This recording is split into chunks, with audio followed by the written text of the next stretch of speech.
അല്ലാഹു സുബ്ഹാനഹു വ തആല ഒരുപാട് ഇഷ്ടപ്പെടുകയും 1000 നന്മകൾ രേഖപ്പെടുത്തപ്പെടുകയും തിന്മകൾ മായ്ക്കപ്പെടുകയും ചെയ്യുന്ന അനുഗ്രഹീതമായ അറിവിന്റെ ഇൽമിന്റെ സദസ്സിലാണ് നമ്മളെല്ലാവരും. എന്തിനാണ് ഇത്തരത്തിലുള്ള മദ്രസകളും പള്ളികളും മതപ്രഭാഷണങ്ങളും എന്ന ചോദ്യത്തിന് ഇതാരെയെങ്കിലും കാണിച്ച് ഭയപ്പെടുത്താനോ രാഷ്ട്രീയപരമായ നേട്ടങ്ങൾ ഉണ്ടാക്കാനോ സമുദായത്തിന്റെ താക്കോൽ സ്ഥാനത്ത് ഞങ്ങളാവണം എന്ന് വാശി പിടിക്കാനോ അല്ല. ഒരു കാലഘട്ടത്തിലും നമ്മൾ ആരും ഇത്തരത്തിലുള്ള പരിപാടികൾ സംഘടിപ്പിക്കാറുള്ളത്. മറിച്ച് ഇന്നല്ലെങ്കിൽ നാളെ ഞാനും നിങ്ങളും ഇവിടം വിട്ടുപോകും. ലോകം ഇത്രയേറെ പുരോഗമിച്ചിട്ടുണ്ടെങ്കിലും ഓരോരുത്തരുടെ കൈകളിൽ കോടിക്കണക്കിന് പണമുണ്ടെങ്കിലും 1000 സ്വപ്നങ്ങൾ നെഞ്ചിന്റെ ഉള്ളിൽ കൊണ്ടു നടക്കുന്നവരാണ് നമ്മളെങ്കിലും റബ്ബ് നിശ്ചയിച്ച സമയം, നിശ്ചയിച്ച രീതി അതൊന്നും തിരുത്താനോ മാച്ച് കളയാനോ സാധിക്കാത്തവരാണ് നമ്മളെല്ലാവരും. ശുദ്ധ ഖുർആനിലൂടെ പഠിപ്പിച്ചതും മിൻഹാ ഖലഖനാകും വഫീഹാ നുഈദുകും വമിൻഹാ നുഖ്രിജുകും താറതൻ നുഖ്റാ. മിൻഹാ ഖലഖനാകും, ആ മണ്ണിൽ നിന്നാണ് നിങ്ങൾ വന്നതെങ്കിൽ എത്രയേറെ ഈ ഭൂലോകത്ത് സമ്പാദിച്ചാലും എത്രയൊക്കെ നിങ്ങൾ വെട്ടിപ്പിടിച്ചാലും എത്രയൊക്കെ ആവേശത്തോടെ നിങ്ങൾ ജീവിച്ചാലും വഫീഹാ നുഈദുകും, അതേ മണ്ണിലേക്ക് വന്ന സ്ഥലത്തേക്ക് തന്നെ നിങ്ങളെ ഞാൻ മടക്കിക്കൊണ്ടുപോകും. അള്ളാഹു തിരിച്ചു കൊണ്ടുപോകുന്ന പല കാഴ്ചകളും പല കോലത്തിലും നമ്മളെ അള്ളാഹു കാണിച്ചു തരാറുണ്ട്. ഏതാനും ചില ദിവസങ്ങൾക്ക് മുൻപ് പത്രത്താളുകളിൽ ഏറെ മനസ്സ് വേദനിപ്പിച്ച ഒരു മരണവാർത്തയുണ്ടായിരുന്നു. നിങ്ങൾ എത്ര ആളുകൾ അത് വായിച്ചു എന്നെനിക്കറിയില്ല. കണ്ണൂരുകാരനായൊരു പിതാവ് ഫൈസൽ എന്ന വാപ്പ തന്റെ പ്രവാസ ലോകത്തെ സമ്പാദ്യങ്ങളെ കൊണ്ട് ആഗ്രഹിച്ചത് തന്റെ മൂത്ത മകളെ ഭംഗിയായി ആളുകൾക്ക് ഭക്ഷണം കൊടുത്ത് കെട്ടിച്ചുവിടണം എന്ന നിയ്യത്തോടെയാണ് നാട്ടിലെത്തിയത്. വിവാഹത്തിന്റെ തലേന്നും വിവാഹത്തിന്റെ അന്നും 11 മണിവരെ ആ കുടുംബത്തിലേക്ക് കയറി വരുന്ന സർവരെയും കൈപിടിച്ച് സൽക്കരിച്ചിരുത്താൻ ആ ഫൈസൽ എന്ന വാപ്പയുണ്ട്. വന്ന കുടുംബക്കാരിൽ പലരോടും അദ്ദേഹം ആവേശത്തോടെ പറഞ്ഞത്, ഇന്നെന്റെ മകളുടെ കല്യാണമാ, ഞാനാണ് കൈ പിടിച്ചു കൊടുക്കുന്നത്, എന്റെ വലിയൊരു ആഗ്രഹമായിരുന്നു എന്റെ മകളുടെ കൈയൊന്ന് പിടിച്ചു കൊടുക്കുക, ആ മകളുടെ കല്യാണം കഴിപ്പിച്ചയക്കുക എന്നുള്ളത് എന്റെ വലിയൊരു ആഗ്രഹമായിരുന്നു എന്ന് കുടുംബക്കാരോടൊക്കെ അദ്ദേഹം പറഞ്ഞിട്ടുണ്ട്. ആളുകൾക്കൊക്കെ അത് കേൾക്കാനും സാധിച്ചിട്ടുണ്ട്. 11 മണിക്ക് വരേണ്ട പുതിയാപ്ല അല്പം താമസിച്ച് ഒരു 11:40 സമയത്ത് ആ കല്യാണപ്പന്തലിലേക്ക് കയറി വരുമ്പോ അതിന്റെ തൊട്ടു മുൻപ് ഒരു ദേഹാസത്യത്തോടുകൂടി നെഞ്ചിന്റെ ഉള്ളിലുള്ള പിടപ്പോ വേദനയോ എന്നറിയാതെ ആ സാധു മനുഷ്യൻ കുഴഞ്ഞു വീണ്, ആ കുഴഞ്ഞു വീണ ഫൈസൽ എന്ന വാപ്പയെയും കൊണ്ട് കുടുംബത്തിലെ 2-3 ആളുകൾ ആശുപത്രിയിലേക്ക് പുറപ്പെട്ടു. പുതിയാപ്പിളയെ മൂത്താപ്പാരും എളാപ്പാരും സൽക്കരിച്ചിരുത്തി. മകള് കല്യാണവേഷത്തിൽ തന്റെ ഭർത്താവിനെ പ്രതീക്ഷിച്ച് ആ ഓഡിറ്റോറിയത്തിന്റെ ഒരു ഭാഗത്തിരിക്കുന്നുണ്ട്. ആ പെൺകുട്ടിയുടെ ഉമ്മ മനസ്സിന്റെ വേദനയുണ്ടെങ്കിലും അവിടെ തന്നെ ആ രീതിയിൽ അങ്ങനെ മുൻപോട്ട് പോകുന്നുണ്ട്. നിമിഷ നേരങ്ങൾക്കുള്ളിൽ അനിയന്റെ വാക്കുകളിലേക്ക്, ചെവികളിലേക്ക് വാർത്തയെത്തി, ഫൈസൽ നമ്മെ വിട്ടുപോയിട്ടുണ്ട്. ആ കുടുംബത്തെ അറിയിക്കാതെ മിനിറ്റുകൾക്കുള്ളിൽ ആ പെൺകുട്ടിയുടെ കൈപിടിച്ചു കൊടുക്കുന്നത് സഹോദരൻ ആ വാപ്പയുടെ. 1000 സ്വപ്നം കണ്ട് ഒരുപാട് മോഹിച്ചിരുന്ന ആ വാപ്പ ഐസിയുവിന്റെ ഉള്ളിൽ ചേതനയേറ്റ് കിടക്കുമ്പോ അദ്ദേഹത്തിന്റെ ഏറ്റവും വലിയ പ്രതീക്ഷയായിരുന്ന മകളെ അദ്ദേഹത്തിന്റെ കൈകളിലൂടെ കൊടുക്കാതെ അനിയന്റെ കൈകളിലൂടെ കൊടുത്ത് പിന്നീട് മിനിറ്റുകൾക്കുള്ളിലാണ് മകളെയും കുടുംബത്തെയും വാപ്പ പോയി എന്ന വാർത്ത അറിയിക്കുന്നത്. പ്രാണൻ പൊടിയുമാറ് തന്റെ ഭർത്താവിന്റെ മാറത്ത് കടന്ന് വിങ്ങിപ്പൊട്ടുന്ന പൊട്ടിക്കരയുന്ന മകൾ. അതോടൊപ്പം ആ കുടുംബത്തിലേക്ക് വന്ന പലരും ചോദിച്ചൊരു ചോദ്യമുണ്ട്: എന്തിനാ പടച്ചോനെ ഇങ്ങനെയൊക്കെ നീ മരിപ്പിക്കുന്നത്?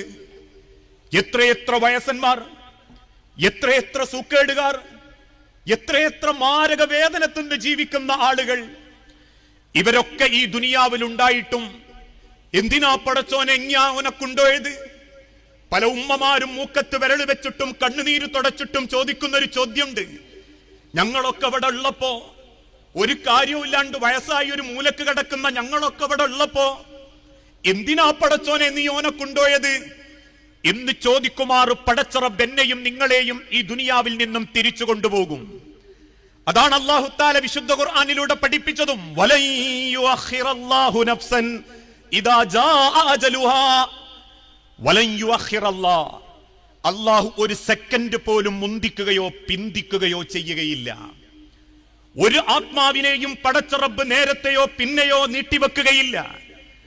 ഇദാ ജാഅ അജലുഹാ, അവരുടെ സമയം വന്നെത്തിക്കഴിഞ്ഞാൽ, അവർക്ക് നിശ്ചയിക്കപ്പെട്ട സമയം വന്നെത്തിക്കഴിഞ്ഞാൽ ഈ ലോകത്തുള്ള സർവ്വ അധികാരങ്ങളും സർവ്വ സമ്പത്തുകളും സർവ്വമോഹങ്ങളും ഉപേക്ഷിച്ച് പടച്ച റബ്ബിന്റെ മണ്ണിലേക്ക് ചേർന്ന് കിടന്ന് നാഥന്റെ ഖബർ എന്ന ലോകത്ത് ജീവിക്കാൻ നിശ്ചയിക്കപ്പെട്ടവരാ ഞാനും നിങ്ങളും. ആ ലോകത്തെ പറ്റി എപ്പോഴെങ്കിലും നമ്മൾ ചിന്തിച്ചു നോക്കാറുണ്ടോ?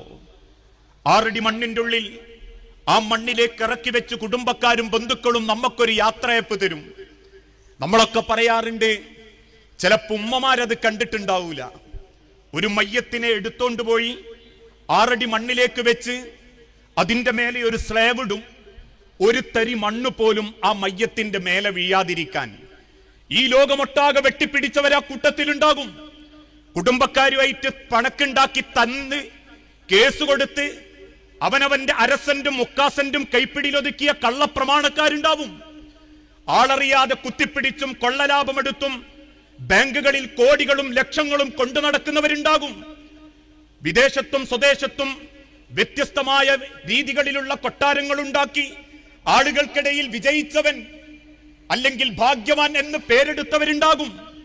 പക്ഷേ പാമരനാവട്ടെ പണക്കാരനാവട്ടെ, കോടീശ്വരനാവട്ടെ ദരിദ്രനാവട്ടെ, മൂക്ക് പതിഞ്ഞവനാകട്ടെ നീണ്ടവനാകട്ടെ, തറവാട്ടുകാരനാവട്ടെ തറവാടില്ലാത്തവനാകട്ടെ, കറുത്തവനാകട്ടെ വെളുത്തവനാകട്ടെ, 6 അടി മണ്ണിൽ ഒരു തരി മണ്ണോ ഒരു തരി പൊന്നോ ലോകത്തൊരാൾക്കും തിരിച്ചോണ്ടു പോകാൻ പറ്റിയിട്ടില്ല. കൊണ്ടുപോകാൻ പടച്ചോൻ സമ്മതിച്ചിട്ടില്ല. അതുകൊണ്ട് ആ ശരീരത്തിലേക്ക് ഒരു തുള്ളി മണ്ണ് പോലും വീഴാതിരിക്കാൻ ഖബറിന്റെ അരികിൽ ചെല്ലുന്നവർക്കൊക്കെ കാണാം, സ്ലാബ് ഇട്ടാലും ചിലപ്പം ചില സ്ലാബിന്റെ ഇടയിൽ ഒരു വിടവുണ്ടാവും.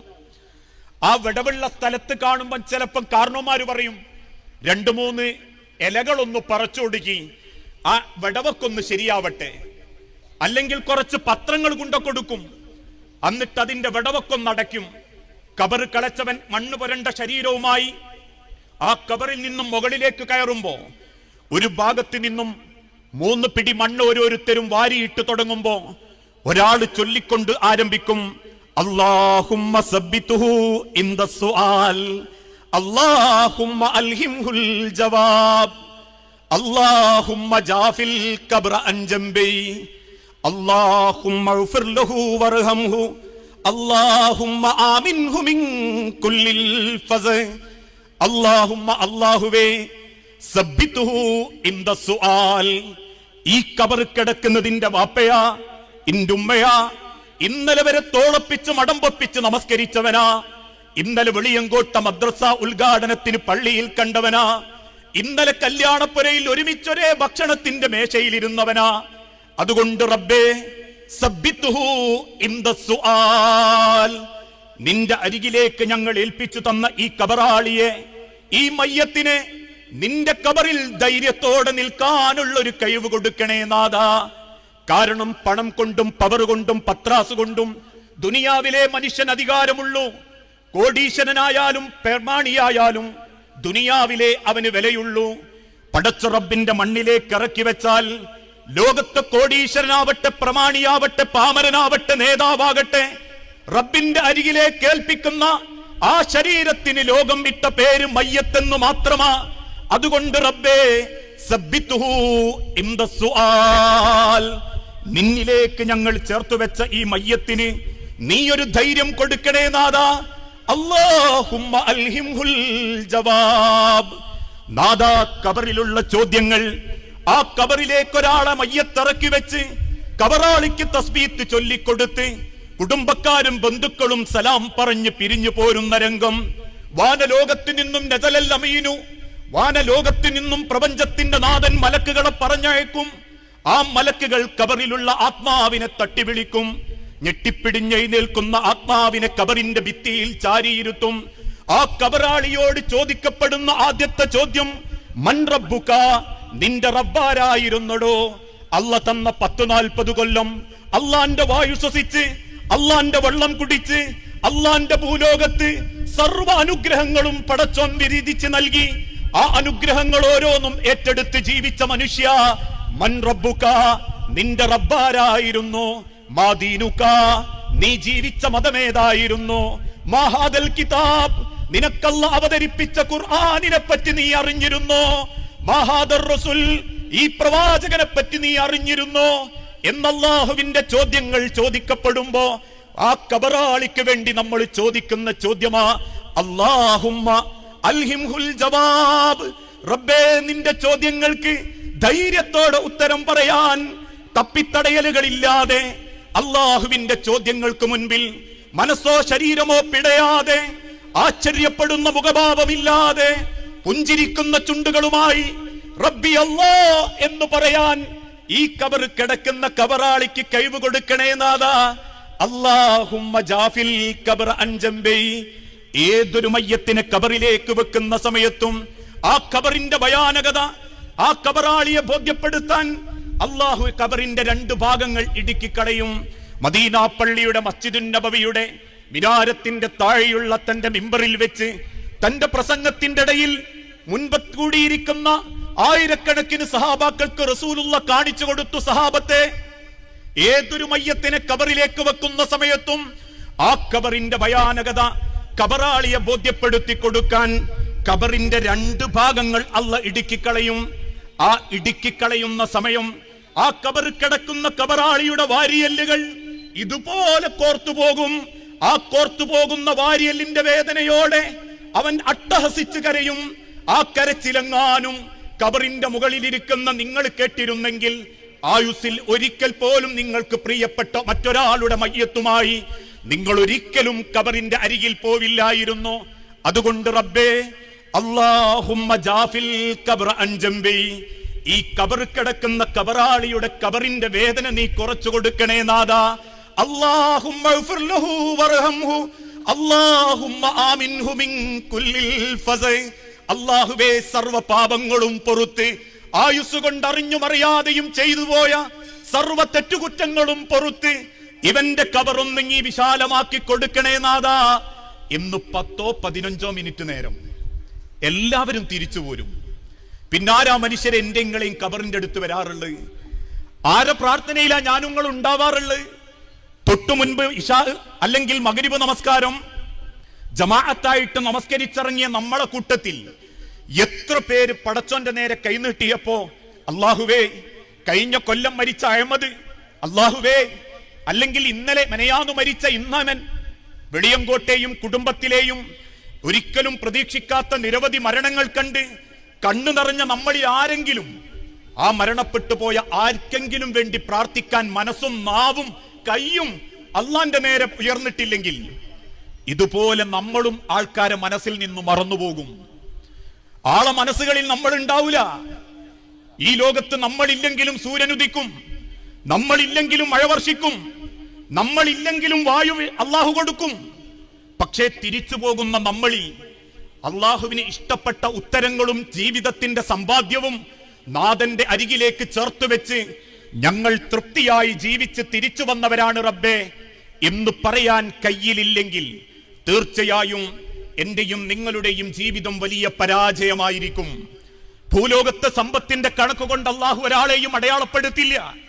പണമായിരുന്നു പടച്ച റബ്ബിന്റെ ഏറ്റവും വലിയ അനുഗ്രഹമെങ്കിൽ ലോകം കണ്ട ഏറ്റവും നല്ല പ്രവാചകൻ ത്വാഹ മുഹമ്മദ് മുസ്തഫ റസൂലുള്ളാഹി സല്ലല്ലാഹു അലൈഹി വസല്ലമ മരിച്ചതിന് ശേഷവും തിരുദൂതന്റെ പത്നി ആയിഷ ബീവി, നമ്മളെ ഉമ്മ പലപ്പോഴും നമസ്കാരത്തിനിടയിൽ വിങ്ങിപ്പൊട്ടിക്കരഞ്ഞത് എന്തിനെന്ന് ചോദിച്ചപ്പോ സഹാബത്തിന്റെ മുഖത്ത് നോക്കി കണ്ണുനീരോടെ നമ്മളെ ഉമ്മ പറഞ്ഞതെന്താ?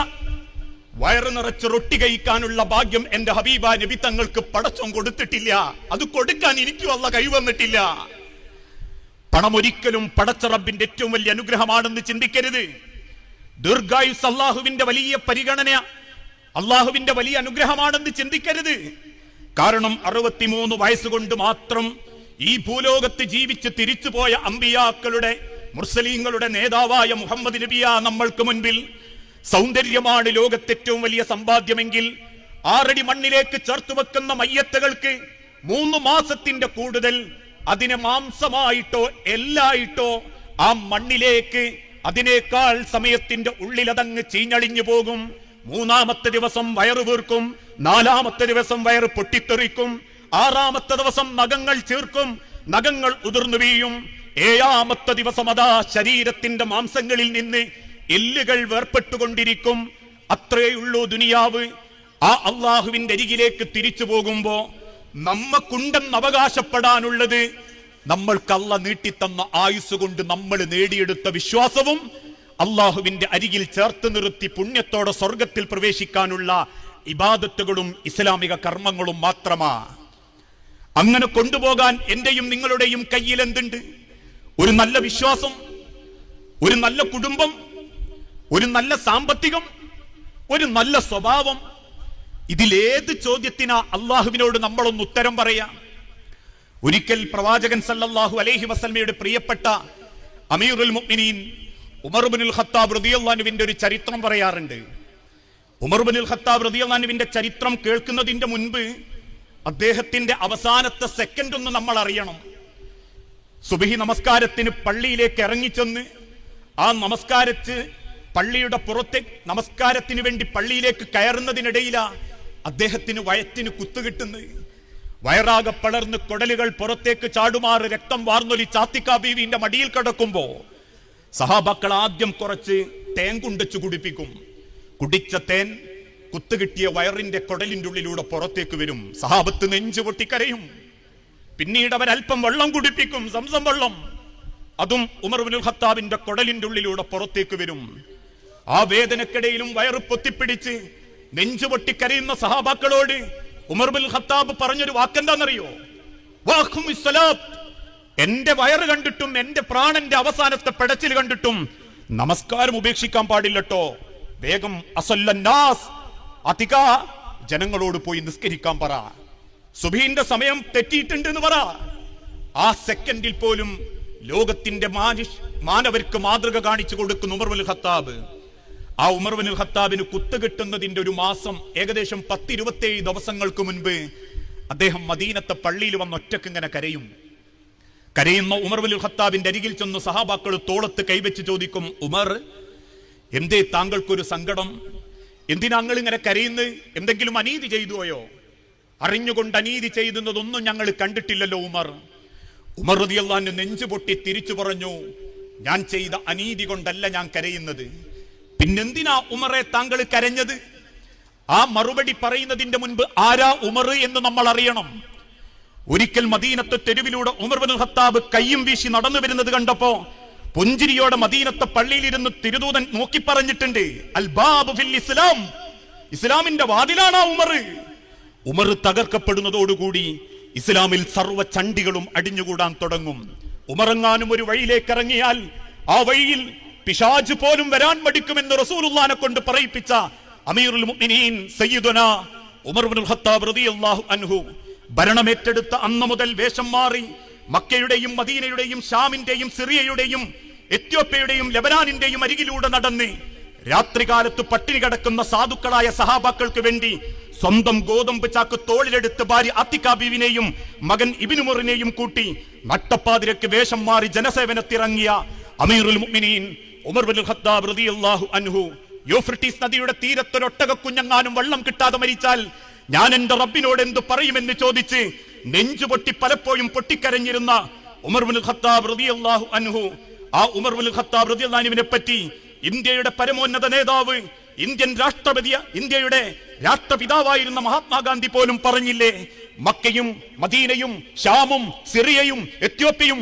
ലെബനാനും അടക്കം 21 രാജ്യങ്ങളെ ഏകോപിപ്പിച്ച് ഭരിച്ച ദ അൾട്ടിമേറ്റ് ഹീറോ ഭരണാധികാരി ഉമറിനെ പോലെ ഒരാൾ എന്റെ രാജ്യത്തുണ്ടായിരുന്നെങ്കിൽ ഈ ഇന്ത്യ മഹാരാജ്യം പോലും എന്നോ സമാധാനപ്പെടുമായിരുന്നെന്നും, ജാതീയതയോ വർഗീയതയോ പകർത്താതെ മനുഷ്യനെ സ്നേഹിച്ച് കാരുണ്യം കാണിച്ച് ഈ ലോകത്തിന് മാതൃക കാണിച്ചു കൊടുത്ത അതേ ഉമർ ഇബ്നുൽ ഖത്താബ് പൊട്ടിക്കരഞ്ഞുകൊണ്ട് സഹാബത്തിനോട് പറയാ, ഞാൻ കരഞ്ഞതേ അള്ളാഹുവിന്റെ സ്വർഗത്തിൽ ഒരു ചാട്ടവാറ് ചാരി വെക്കാനുള്ള സ്ഥലം അള്ളാഹു ഉമറിന് തരാതെ കളയുമോ എന്നെനിക്ക് പേടി തോന്നുന്നു സഹാബത്തെ. ഒരു ചാട്ടവാറ് ചാരി വെക്കാനുള്ള സ്ഥലം അള്ളാഹു എനിക്ക് തരാതെ കളയുമോ എന്നെനിക്ക് പേടി തോന്നുന്നു സഹാബത്തെ. ആലോചിച്ചു നോക്കൂ സഹോദരങ്ങളെ, എത്രമാത്രം അവരുടെ ജീവിതത്തിൽ അവര് അള്ളാഹുവിന്റെ അരികിലേക്ക് ചേർന്ന് നിന്നിരുന്നോന്ന്. ഓരോ രംഗത്തും അവരുടെ ജീവിതത്തിന്റെ ഓരോ സെക്കൻഡുകളിലും അവർ പരസ്പരം സ്നേഹിച്ചത് അള്ളാഹുവിന് വേണ്ടിയാ. അവർ സാമ്പത്തിക ഇടപാട് നടത്തിയത് അള്ളാഹുവിന് വേണ്ടിയാ. അവർ കുടുംബ ബന്ധത്തെ ഏറ്റവും പവിത്രമായി കൊണ്ടുനടന്നത് അള്ളാഹുവിന് വേണ്ടിയാ. കാരണം ജീവിക്കുന്നത് അള്ളാഹുവിന് വേണ്ടിയാണെങ്കിൽ ഈ ലോകത്ത് മനുഷ്യന്റെ ജീവിതം സർവ്വതും മനോഹരമാകും. അവന്റെ സാമ്പത്തികം നന്നാവും, അവന്റെ വിശ്വാസം നന്നാവും, അവന്റെ കുടുംബം നന്നാവും, അവന്റെ സ്വഭാവം നന്നാവും. എന്താണെങ്കിൽ സ്നേഹവും പരിഗണനയും ജീവിതവും ഇബാദത്തും എന്റെ റബ്ബിനാണ് എന്ന മനസ്സോടെ അവൻ നിർവഹിക്കുകയാണെങ്കിൽ. കാരണം സൃഷ്ടിച്ച സൃഷ്ടാവിന്റെ അരികിലേക്ക് തന്നെയാ അള്ളാഹു നമ്മളെ തിരിച്ചു കൊണ്ടുപോകുന്നത്. എവിടെ നിന്നാണോ വന്നത് അവിടേക്കുള്ള മടക്കമാണ് ജീവിതം.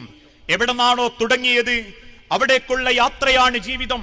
അതല്ലേ അള്ളാഹു ചോദിച്ചതും, അയ്യു ഷൈഇൻ ഖലഖഹു മിൻ നുത്ഫത്തിൻ ഖലഖഹു ഫഖദ്ദറ സുമ്മ സബീല യസ്സറ സുമ്മ അമാതഹു ഫഅക്ബറ സുമ്മ ഇദാ ശാഅ അൻശറ മിൻ അയ്യു ഷൈഇൻ ഖലഖഹു. നിങ്ങളൊന്ന് ചിന്തിച്ചു നോക്കിയിട്ടുണ്ടോ നിങ്ങൾ എവിടെ നിന്നാണ് സൃഷ്ടിക്കപ്പെട്ടതെന്ന്? പിതാവിന്റെ സ്രവിക്കപ്പെടുന്ന ബീജത്തിലെ കോടാനുകോടി ബീജത്തിൽ നിന്നൊരു ബീജത്തെ ഉമ്മയുടെ ഗർഭപാത്രത്തിന്റെ ഭിത്തിക്കുള്ളിലുള്ള അണ്ടത്തോട് കുട്ടിയോജിപ്പിച്ച് ഈ കാണുന്ന രീതിയിൽ അള്ളാഹു നമ്മളെ സംവിധാനിച്ചിട്ടുണ്ടെങ്കിൽ നാളെ ഈ നൽകപ്പെട്ട ജീവിതത്തിന് അള്ളാഹുവിനോട് കണക്ക് പറയേണ്ടി വരും. അള്ളാഹുവിന്റെ മുൻപിൽ ഉത്തരം പറയേണ്ടി വരും. ആ ചോദ്യത്തിന്റെ ഉത്തരം കണ്ടെത്താനാണ് പ്രിയപ്പെട്ടവരെ അള്ളാഹു ഈ ലോകത്ത് എനിക്കും നിങ്ങൾക്കും അവസരം തന്നിട്ടുള്ളത്. അല്ലാതെ ഈ ദുനിയാവ് വാരിപ്പിടിക്കാൻ വേണ്ടിയിട്ടല്ല. ഈ ദുനിയാവ് വാരിപ്പിടിച്ച ആരാ മരണത്തിൽ നിന്ന് രക്ഷപ്പെട്ട്? ലോകം അടക്കി ഭരിച്ചിരുന്ന അലക്സാണ്ടർ ചക്രവർത്തി പല രാജ്യങ്ങളിലേക്കും പടനയിച്ച് തന്റെ സൈന്യബലം ഉപയോഗിച്ച് ഓരോ രാജ്യങ്ങളും കീഴടക്കി അദ്ദേഹം അന്ന് പ്രഖ്യാപിച്ചൊരു പ്രഖ്യാപനം ഉണ്ടായിരുന്നു. ലോകത്തിന്റെ മുഖത്ത് നോക്കി അദ്ദേഹം പറഞ്ഞു, എന്റെ പടയാളികളെ കൊണ്ട് ഈ ലോകം വേൾഡ് എന്റെ കീഴിലാക്കും. ഈ ലോകത്തിനൊരു അധിപനയുണ്ടാകൂ. അലക്സാണ്ടർ 34-ാമത്തെ വയസ്സിന്റെ ഇടയ്ക്ക് 38ഓളം രാജ്യങ്ങൾ അദ്ദേഹം കീഴടക്കി, കൊന്നൊടുക്കി, പിടിച്ചുപറിച്ചു, കൊള്ള ചെയ്തു. ആളുകൾ അത്ഭുതത്തോടെ അലക്സാണ്ടറിനെ വാഴ്ത്തിക്കൊണ്ടിരിക്കുന്ന സമയം 35-ാമത്തെ വയസ്സിൽ അപ്രതീക്ഷിതമായ ഒരു ചെറിയ അസുഖം അദ്ദേഹത്തിന് പിടിപെട്ടു. ആ അസുഖത്തിലൂടെ അദ്ദേഹം മരിച്ചു. ആ മരണത്തെ തടഞ്ഞു നിർത്താൻ അദ്ദേഹത്തിന്റെ അധികാരത്തിന് പറ്റിയില്ല, പണത്തിന് പറ്റിയിട്ടില്ല, സൈന്യബലത്തിന് പറ്റിയിട്ടില്ല. അവസാനം മരിച്ച അലക്സാണ്ടർ ചക്രവർത്തിയെ ശവമഞ്ചലെടുത്ത് അടക്കം കൊണ്ടുപോകുമ്പോൾ ആ രാജ്യത്തുള്ള പുരോഹിതന്മാർ അലക്സാണ്ടറിന്റെ 2 കൈകളും ശവമഞ്ചലിന്റെ പുറത്തേക്ക് തൂക്കിയിട്ടു. ഒരു ശവത്തിനോട് കാണിക്കുന്ന അനാദരവല്ലേ എന്ന് പലരും അലക്സാണ്ടർ ചക്രവർത്തിയുടെ ശരീരം നോക്കി പരാതിപ്പെട്ടപ്പോ ആ രാജ്യത്തുള്ള പുരോഹിതന്മാര് പുറത്തേക്ക് തൂങ്ങിക്കിടക്കുന്ന അലക്സാണ്ടർ ചക്രവർത്തിയുടെ കൈ ചൂണ്ടിയിട്ട് പറഞ്ഞു, കൊന്നൊടുക്കിയിട്ടും വെട്ടിപ്പിടിച്ചിട്ടും തമ്മിലടിപ്പിച്ചിട്ടും ഞാനാണ് ഈ ഭൂലോകത്തിന്റെ അധികാരി എന്ന് വാശി പിടിച്ചിട്ടും അവസാന യാത്രയിൽ അലക്സാണ്ടറിന്റെ കൈകളിൽ ഒരു തരി മണ്ണ് പോലും കൊണ്ടുപോകാൻ പറ്റിയിട്ടില്ലെന്ന് മാലോകരെ ബോധ്യപ്പെടുത്താൻ അലക്സാണ്ടറിനെ കണ്ട് ആർക്കെങ്കിലും ആവേശം തോന്നിയിട്ടുണ്ടെങ്കിൽ എത്ര വെട്ടിപ്പിടിച്ചാലും, എത്ര കൊന്നുകൊടുക്കിയാലും, എത്ര കൊള്ള ചെയ്താലും, എത്ര സമ്പാദിച്ചു കൂട്ടിയാലും അവസാനത്തെ യാത്രയിൽ ഒന്നും കയ്യിലില്ലെന്ന് മാലോകരെ ബോധ്യപ്പെടുത്താൻ വേണ്ടിയാ അലക്സാണ്ടറിന്റെ കൈകൾ ഞങ്ങൾ പുറത്തേക്കിട്ടതെന്ന് പുരോഹിതന്മാര് പറയുമ്പം അതാണ് റബ്ബ് നമ്മളെ പഠിപ്പിച്ചതും. അവസാന യാത്ര കൈകൾ കാലിയാണെങ്കിലും ഹൃദയവും കർമ്മങ്ങളും അള്ളാഹുവിന് ഇഷ്ടപ്പെട്ട രീതിയിലാവണം. അങ്ങനെ തിരിച്ചു പോയവരാ അള്ളാഹുവിന്റെ പ്രിയപ്പെട്ട സ്വഹാബാക്കളും അള്ളാഹുവിനേറെ ഇഷ്ടപ്പെട്ട അമ്പിയാക്കളും. അതുകൊണ്ടാണല്ലോ ഉഹുദിന്റെ രണാങ്കണത്തിൽ ഇസ്ലാമിക ചരിത്രത്തിൽ ഒരു ചരിത്രം പഠിപ്പിക്കാറുണ്ട്. അതിന്റെ തൊട്ടു മുൻപ് തന്റെ പ്രവാചകൻ സല്ലല്ലാഹു അലൈഹി വസല്ലമ ആദ്യമായി മദീനയിലേക്ക് ദഅവത്തിനയക്കുന്നത് മിസ്അബ് റളിയല്ലാഹു അൻഹു എന്ന സ്വഹാബിയെയാണ്. അന്ന് മിസ്അബ് റളിയല്ലാഹു അൻഹു മദീനയിലെത്തിയപ്പോ മദീനക്കാർ കുറെ ആളുകൾ ഒരുമിച്ച് കൂടി ആ നാട്ടിലെ ഗുണ്ടയായ സഅദിനെ ചെന്ന് കണ്ടിട്ട് പറഞ്ഞു, സഅദേ, ഒരു ഉപകാരം ചെയ്യണം, നീ ചോദിക്കുന്നത് ഞങ്ങൾ തരും. എന്താ ചെയ്യേണ്ടതെന്ന് ചോദിച്ചാ, മുഹമ്മദിന്റെ ഒരു അനുയായി മക്കയിൽ നിന്ന് മദീനയിൽ വന്നിട്ടുണ്ട്, രഹസ്യമായിട്ട് ചില ഖുർആനിക വാക്യങ്ങളൊക്കെയാ പഠിപ്പിക്കുന്നത്, ഒരൊറ്റയടിക്ക് അവനെ നീ കൊന്നാൽ നീ ചോദിക്കുന്നത് ഞങ്ങൾ തരും. ആ കൊട്ടേഷൻ ഏറ്റെടുത്ത സഅദ് ബിൻ മുആദ് മിസ്അബ് റളിയല്ലാഹു അൻഹു ഖുർആൻ പഠിപ്പിക്കുന്ന ഈത്തപ്പനയുടെ പിന്നിൽ മറഞ്ഞു നിന്നു, വിഷം പുരട്ടിയ ഒരു കടാരയുമായി. കാരണം എറിഞ്ഞിട്ട് മുറിവ് പറ്റി മരിച്ചിട്ടില്ലെങ്കിൽ ആ കടാരയിലെ വിഷം കൊണ്ടിട്ട് മിസ്അബ് മരിക്കണം. അന്ന് വൈകുന്നേരം വരെ പല തവണ അദ്ദേഹം കടാര കയ്യിലെടുത്തു. പക്ഷേ മിസ്അബ് റളിയല്ലാഹു അൻഹുവിന്റെ വായുകളിൽ നിന്ന് ഖുർആനിക ആയത്തുകൾ കേൾക്കുമ്പോ വീണ്ടും തിരിച്ച കടാര അരയിലേക്ക് വെച്ചു. വൈകുന്നേരം ആളുകൾ പരിഹാസത്തോടെ ചോദിച്ചു, അല്ല സഅദേ, കൊന്നില്ലേ, എന്തേ പേടിയുണ്ടോ താങ്കൾക്ക്? സഅദ് ബിൻ മുആദ് തിരിച്ചു പറഞ്ഞു, നാളെ മിസ്അബിന്റെ രക്തം എന്റെ ചാട്ടുളിയിൽ ഉണ്ടാകും. പിറ്റേന്നും നേരം വെളുത്തിട്ട് അദ്ദേഹം കൊല്ലാൻ കണക്കാക്കി വന്നു. അന്നും പലതവണ അദ്ദേഹത്തിന്റെ ചാട്ടുളി എടുത്തു, പക്ഷേ എറിയാൻ തോന്നുന്നില്ല. മൂന്നാമത്തെ ദിവസം തന്റെ ആളുകൾ നോക്കി നിൽക്കെ കയ്യിലുണ്ടായിരുന്ന വിഷം പുരട്ടിയ കടാര ആ ചാട്ടുളി മണലിലേക്ക് വലിച്ചെറിഞ്ഞ് മിസ്അബ് റളിയല്ലാഹു അൻഹുവിനെ കെട്ടിപ്പിടിച്ചിട്ട് സഅദ് ബിൻ മുആദ് പറഞ്ഞു, മിസ്അബേ, ഇത്ര മനോഹരമാണ് ഖുർആനെങ്കിൽ, ഇത്ര രസമാണ് അള്ളാഹുവിന്റെ ഖുർആനെങ്കിൽ, എനിക്ക് ആ അള്ളാഹുവിന്റെ റസൂലിനെ ഒന്ന് കാണണം, എനിക്ക് ആ മുഹമ്മദിനെ ഒന്ന് കാണണം. അള്ളാഹുവിന്റെ തിരുദൂതന്റെ അരികിലേക്ക് കൂട്ടിക്കൊണ്ടുപോകുമ്പം സഅദ് ബിൻ മുആദിന്റെ വയസ്സ് 30 വയസ്സാണ്. 30-ാം വയസ്സിലാണ് ഇസ്ലാം മതം സ്വീകരിക്കുന്നത്. 35-ാമത്തെ വയസ്സിൽ അദ്ദേഹം ഷഹീദാവുന്നുണ്ട്. അതിൻ്റെ ഇടക്കായിരുന്നു ബദർ യുദ്ധം. ആ ബദർ യുദ്ധത്തിൽ അൻസാരികളുടെ നേതാവായി തിരുദൂതൻ നിശ്ചയിച്ചത് ഇതേ സഅദ് ബിൻ മുആദ് റളിയല്ലാഹു അൻഹുവിനെ. ഇസ്ലാമിലേക്ക് വന്നിട്ട് 2 കൊല്ലം തികഞ്ഞിട്ടേ ഉള്ളൂ. സഅദ് ബിൻ മുആദിനെ അൻസാരികളുടെ നേതാവായി നിശ്ചയിച്ചിട്ട് റസൂലുള്ളാഹി പറഞ്ഞു, സഅദേ, 900 ശത്രു സൈന്യത്തെയാണ് ബദറിൽ ഞാൻ കാണുന്നത്, എന്ത് ചെയ്യണം? തിരിച്ചു പോകണമെങ്കിൽ തിരിച്ചു പോകാം, മുഹമ്മദ് കൂട്ടിക്കൊണ്ടുവന്ന് കൊലക്കു കൊടുത്തു എന്നൊരിക്കലും മദീനക്കാര് എന്നെ ആക്ഷേപിക്കരുത്. തിരിച്ചു പോകാനാണ് ഉദ്ദേശമെങ്കിൽ ഞാൻ നിങ്ങൾക്ക് അനുവാദം തരും. അന്ന് ലോകത്തിന്റെ പ്രവാചകന്റെ മുഖത്ത് നോക്കി ബദറിന്റെ രണാങ്കണത്തിലെ പുൽത്തടികളെ പോലും മണൽത്തരികളെ പോലും പ്രകമ്പനം കൊള്ളിച്ചുകൊണ്ട് തിരിച്ച് സഅദ് ബിൻ മുആദ് പറഞ്ഞൊരു വാക്കുണ്ട്, ലോകത്തിന്റെ പ്രവാചകരെ, സഅദ് ബിൻ മുആദ് റളിയല്ലാഹു അൻഹു അന്ന് ബദർ യുദ്ധത്തിൽ അൻസാരികളുടെ നേതാവായി പ്രവാചകൻ സല്ലല്ലാഹു അലൈഹി വസല്ലമയുടെ അരികിൽ വന്നു നിൽക്കുമ്പോൾ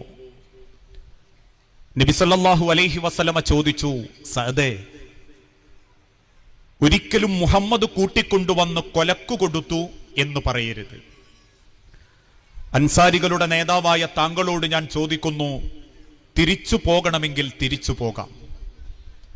900 ശത്രു സൈന്യത്തോട് എതിരിടാൻ മാത്രം നമ്മളില്ല എന്ന പൂർണ്ണ ബോധ്യമുണ്ടെങ്കിലും അള്ളാഹു കൂടെയുണ്ട് എന്ന ബോധത്തോടു കൂടിയാണ് സഅദ് ഞാൻ സംസാരിക്കുന്നത്. എന്ത് ചെയ്യണം? അൻസാരികളുടെ അഭിപ്രായം താങ്കൾ പറയണം എന്ന് പറഞ്ഞ സമയത്ത് ആ ബദറിലെ മണൽത്തരികളെ പോലും പ്രകമ്പനം കൊള്ളിച്ചുകൊണ്ട് സഅദ് ബിൻ മുആദ് റളിയല്ലാഹു അൻഹു തിരിച്ചു പറഞ്ഞൊരു വാക്കുണ്ട്, അള്ളാഹുവിന്റെ ഹബീബായ പ്രവാചകരെ, സഅദ് ബിൻ മുആദിന്റെ കഴുത്തിന്റെ മുകളിലേക്ക് തല അവിടെ കാണാതിരിക്കുകയും സഅദിന്റെ മയ്യത്തിൽ നിന്നും കഴുകന്മാര് മാംസം കൊത്തിവലിക്കുന്നത് ബദറിന്റെ രണാങ്കണത്തിൽ താങ്കൾ കണ്ടാൽ സഅദിന് പെടയുന്ന ശരീരമില്ലെന്നും സഅദിന് ജീവനില്ലെന്നും ബോധ്യപ്പെടുന്ന ആ സെക്കൻഡ് വരെ താങ്കളെ ഞാൻ സംരക്ഷിച്ചു കൊണ്ടിരിക്കും റസൂലേ. എന്റെ കഴുത്തിന്റെ മുകളിലേക്ക് തലയില്ലെന്ന് ഉറപ്പായാൽ താങ്കൾ തിരിച്ചോടിക്കൊള്ളണം. മദീനയിലെ എന്റെ വീട്ടിൽ എന്നേക്കാൾ താങ്കളെ സ്നേഹിക്കുന്ന എന്റെ മക്കളും ഭാര്യയും താങ്കളെ സംരക്ഷിച്ചുകൊള്ളും. അതുകൊണ്ടായിരുന്നു സഅദ് ബിൻ മുആദ് റളിയല്ലാഹു അൻഹു യുദ്ധക്കളത്തിൽ വെട്ടേറ്റ് അദ്ദേഹത്തിന്റെ വയറിൽ നിന്നും രക്തം വാർന്നൊലിക്കുമ്പോ തിരുദൂതൻ അറിയാതെ സഅദ് ബിൻ മുആദ് മദീനത്തെ പള്ളിയുടെ മിനാരത്തിന്റെ താഴെ വന്നിരുന്നു. കണ്ടു നിൽക്കുന്ന സഹാബാക്കൾ ചോദിച്ചു, സഅദേ, എന്ത് ചെയ്യണം? അള്ളാഹുവിന്റെ തിരുദൂതൻ അറിയാതെ നിങ്ങൾ എന്നെ ഒന്ന് മദീനത്തെ പള്ളിയോട് ചാരിക്കടത്തണം. സഹാബാക്കൾ സഅദ് ബിൻ മുആദിനെ മദീനത്തെ പള്ളിയോട് ചാരിക്കടത്തി.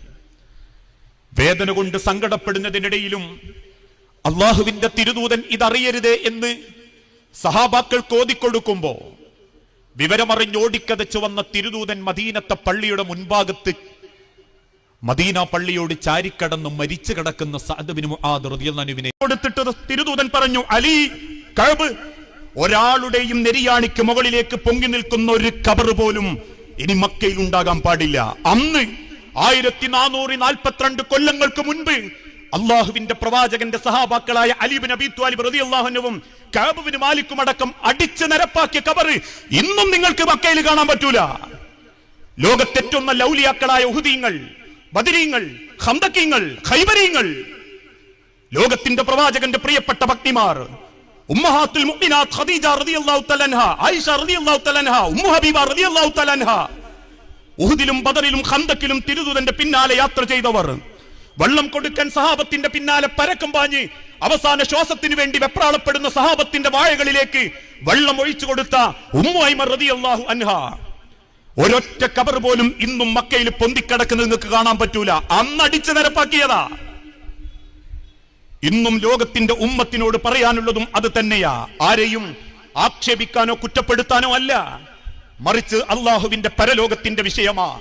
അള്ളാഹുവിന്റെ മണ്ണിൽ പടച്ച റബ്ബ് അവസരം തന്ന് തിരിച്ചു പോകുമ്പോ അള്ളാഹു ചോദിക്കുന്ന ചില ചോദ്യങ്ങൾക്ക് ഉത്തരം നമ്മളെ കയ്യിലുണ്ടാകാൻ വേണ്ടിയാ. ഇവിടെ നമ്മെ സ്നേഹിക്കുന്നത് റബ്ബിനു വേണ്ടിയാ. ഇവിടെ നമ്മൾ പരസ്പരം സംസാരിക്കുന്നത് റബ്ബിനു വേണ്ടിയാ. എന്റെ രാഷ്ട്രീയോ എന്റെ മതസംഘടനയോ നിങ്ങൾ കാര്യമാക്കേണ്ടതില്ല. കാരണം ഈ സംഘടനയുടെ രാഷ്ട്രീയത്തിന്റെ പേരിൽ എനിക്ക് ഈ ദുനിയാവിൽ പ്രത്യേകിച്ച് നേട്ടങ്ങൾ ഉണ്ടാക്കിക്കൊള്ളണമെന്നില്ല. നാളെ അള്ളാഹുവിന്റെ മുൻപിൽ എന്റെ സഹോദരങ്ങളെ, എന്റെ രക്ഷിതാക്കളെ, അന്ന് അള്ളാഹുവിന്റെ തിരുദൂതൻ പഠിപ്പിച്ച വിശ്വാസം നെഞ്ചും കൂടിനുള്ളിലില്ല എങ്കിൽ റബ്ബി അല്ലാ എന്ന് പറയാൻ ഒരിക്കലും ഖബറിൽ നമ്മളെ കൊണ്ട് സാധിക്കുകയില്ല. ഇനി പോട്ടെ, ഒന്നാലോചിച്ചു നോക്കൂ. തിരുദൂതന്റെ അവസാനത്തെ സെക്കൻഡുകളുടെ അടുത്ത സമയം, ലോകത്ത് ജീവിതം പോലെ മരണവും ഈ ഉമ്മത്തിനൊരു വലിയ സന്ദേശം കൊടുത്തിട്ട ഹബീബായ പ്രവാചകൻ സല്ലല്ലാഹു അലൈഹി വസല്ലമ ഈ ലോകത്തോട് യാത്ര പറഞ്ഞത്. സഫർ മാസം 30-ാം തീയതി ഒരു സുഹാബിയുടെ മയ്യത്ത് മരണാടലിൽ പങ്കെടുത്ത് തിരിച്ചു വീട്ടിലേക്ക് മടങ്ങുന്ന നബി സല്ലല്ലാഹു അലൈഹി വസല്ലമയുടെ തല പൊട്ടിപ്പളരുന്നത് പോലെ തോന്നി. തന്റെ വേദന കൊണ്ട് സഹിക്കാനാവാതെ തല പൊത്തിപ്പിടിച്ച് മണലിലിരിക്കുന്ന റസൂലുള്ളാഹിനോട് സഹാബത്ത് ചോദിച്ചു, എന്താ റസൂലേ വേദന? തിരുദൂതൻ തിരിച്ചു പറഞ്ഞു, അന്ന് ഖൈബറിലെ ജൂതപ്പെണ്ണ് തന്ന വിഷമാംസത്തിന്റെ വേദന ഞാൻ അനുഭവിക്കുന്നുണ്ട് സഹാബത്തെ. അഥവാ അന്ന് മരിക്കണ്ട മരണം എന്റെ മരണവേദനയായി ഇപ്പൊ തുടങ്ങിയിട്ടുണ്ട്. അത് കേട്ട സഹാബാക്കൾ തിരുദൂതന്റെ തലയിൽ തോർത്തുമുണ്ട് വരിഞ്ഞു കെട്ടി. അവിടുന്ന് അങ്ങോട്ട് 13 ദിവസം നബി സല്ലല്ലാഹു അലൈഹി വസല്ലമ രോഗിയാ. മരിക്കുന്നതിന്റെ തൊട്ടു മുൻപും മരിക്കുന്ന സെക്കൻഡ് വരെ ഉമ്മത്തിന് നിർദ്ദേശം കൊടുത്തിട്ടുണ്ട്. അതുകൊണ്ടാ റബീഉൽ അവ്വൽ 12-ാം തീയതി വഫാത്താകുന്ന അന്ന് നേരം വെളുത്തു. നബി സല്ലല്ലാഹു അലൈഹി വസല്ലമനെ മടിയിൽ കിടത്തി ആയിഷ ബീവി ഇങ്ങനെ പല്ല് തേപ്പിച്ചൊടുക്കുന്ന സമയം നബി സല്ലല്ലാഹു അലൈഹി വസല്ലമ സഹാബത്തിനോട് പറഞ്ഞു, തീർച്ചയായും അള്ളാഹു എനിക്ക് നിശ്ചയിച്ചിരിക്കുന്നു. സഹാബാക്കൾക്കും ബോധ്യപ്പെട്ടു അള്ളാഹുവിന്റെ തിരുദൂതൻ വഫാത്താകുകയാണ്. പിന്നീട് നബി സല്ലല്ലാഹു അലൈഹി വസല്ലമ ഓരോരുത്തരെയായി അടുത്തേക്ക് വിളിച്ചു. ആദ്യം പേരക്കുട്ടികളായ ഹസൻ ഹുസൈൻ റളിയല്ലാഹു അൻഹുമാ, ആൺമക്കളില്ലാത്ത നബിയുടെ വേദന അള്ളാഹ് അറിയിക്കാതെ കൊടുത്ത ഹസൻ ഹുസൈൻ എന്ന 2 പേരമക്കളെ വിളിച്ച് 2 പേരെയും കെട്ടിപ്പിടിച്ചു ചുംബിച്ചു. ഫഖബ്ബലഹുമാ, ആർത്തി പിടിച്ചതുപോലെ റസൂൽ അവരെ ചുംബിച്ചു. അവരിൽ നിന്നും അല്പം മാറി വീണ്ടും തന്റെ ഭാര്യമാരിൽ ഓരോരുത്തരെയും അടുത്തേക്ക് വിളിച്ചു. അവസാനം ആയിഷ ബീബിന്റെ മടിയിൽ തലവെച്ച് കിടക്കുമ്പോ പെട്ടെന്ന് തിരുദൂതന് ശ്വാസമുട്ടൽ അനുഭവപ്പെട്ടു. കയ്യിലുണ്ടായിരുന്ന ഒരു തോർത്തുമുണ്ട് റസൂലുള്ള മുഖത്തേക്കിടും, മുഖത്തുനിന്ന് വലിച്ചു മാറ്റും, മുഖത്തേക്കിടും, മുഖത്തുനിന്ന് വലിച്ചു മാറ്റും. വഫാത്തുൻ നബി എന്ന നബി പ്രവാചകൻ സല്ലല്ലാഹു അലൈഹി വസല്ലമയുടെ അവസാന സെക്കൻഡുകളെ പറ്റി വിശദീകരിക്കപ്പെടുന്ന ലോകത്തെ അറബി ഗ്രന്ഥങ്ങളിൽ അറബി ഭാഷ ആരൊക്കൊണ്ടെങ്കിലും വായിപ്പിക്കാൻ എന്റെ ഉമ്മത്തിലെ സഹോദരങ്ങൾക്ക് സാധിക്കുമെങ്കിൽ വായിപ്പിക്കണം. അവസാനത്തെ ശ്വാസം പിടയുന്നതിനിടയിൽ കയ്യിലുള്ള തോർത്തുമുണ്ട് മുഖത്തേക്കിട്ട് മുഖത്തുനിന്ന് വലിച്ചു മാറ്റുന്ന ഹബീബായ പ്രവാചകന്റെ നെഞ്ചുപൊട്ടിയ കരച്ചിൽ കണ്ടപ്പോ ആയിഷ റളിയല്ലാഹു തആല അൻഹ ചോദിച്ചു, എന്തേ നബിയേ, കഴിഞ്ഞ 12 ദിവസവും കാണാത്തൊരു വെപ്രാളം അങ്ങയുടെ കണ്ണിൽ കാണുന്നുണ്ടല്ലോ. പുഞ്ചിരിയോടെ വേദനക്കിടയിലും ആകാശത്തേക്ക് ചൂണ്ടി ആയിഷ ബീവിയോട് റസൂല് പറഞ്ഞൊരു വാക്കുണ്ട്, ആയിഷ, നിങ്ങൾ രണ്ടാൾ അനുഭവിക്കുന്ന വേദന ഞാൻ അനുഭവിക്കുന്നുണ്ട് ആയിഷ. ഇന്നലിൽ മൗതി സക്കറാത്ത്, ഇന്നലിൽ മൗതി സക്കറാത്ത്. മരണത്തിനു വല്ലാത്ത വേദനയുണ്ട് ആയിഷ, മരണത്തിനു വല്ലാത്ത വേദനയുണ്ട് ആയിഷ. പല്ല് തെപ്പിച്ചു കൊടുത്തു ആയിഷ ബീവി, തണുത്ത വെള്ളം കൊണ്ടുവന്ന് മുഖത്തൊഴിച്ചു കൊടുത്തു ആയിഷ ബീവി റളിയല്ലാഹു അൻഹ. അല്പം ആശ്വാസം കിട്ടിയപ്പോ തിരുദൂതന്റെ നാവെന്തോ മന്ത്രിക്കാൻ തുടങ്ങി. ആ മന്ത്രിക്കുന്ന നാവിന്റെ വാക്ക് കേൾക്കാൻ സഹാബാക്കൾ റസൂലുള്ളാന്റെ വീട്ടിലേക്ക് ഇടിച്ചു കയറി. ഉമ്മയോട് ചോദിച്ചു, ഉമ്മ ആയിഷ, എന്താണ് റസൂലുള്ളാന്റെ അവസാനത്തെ വാക്ക്?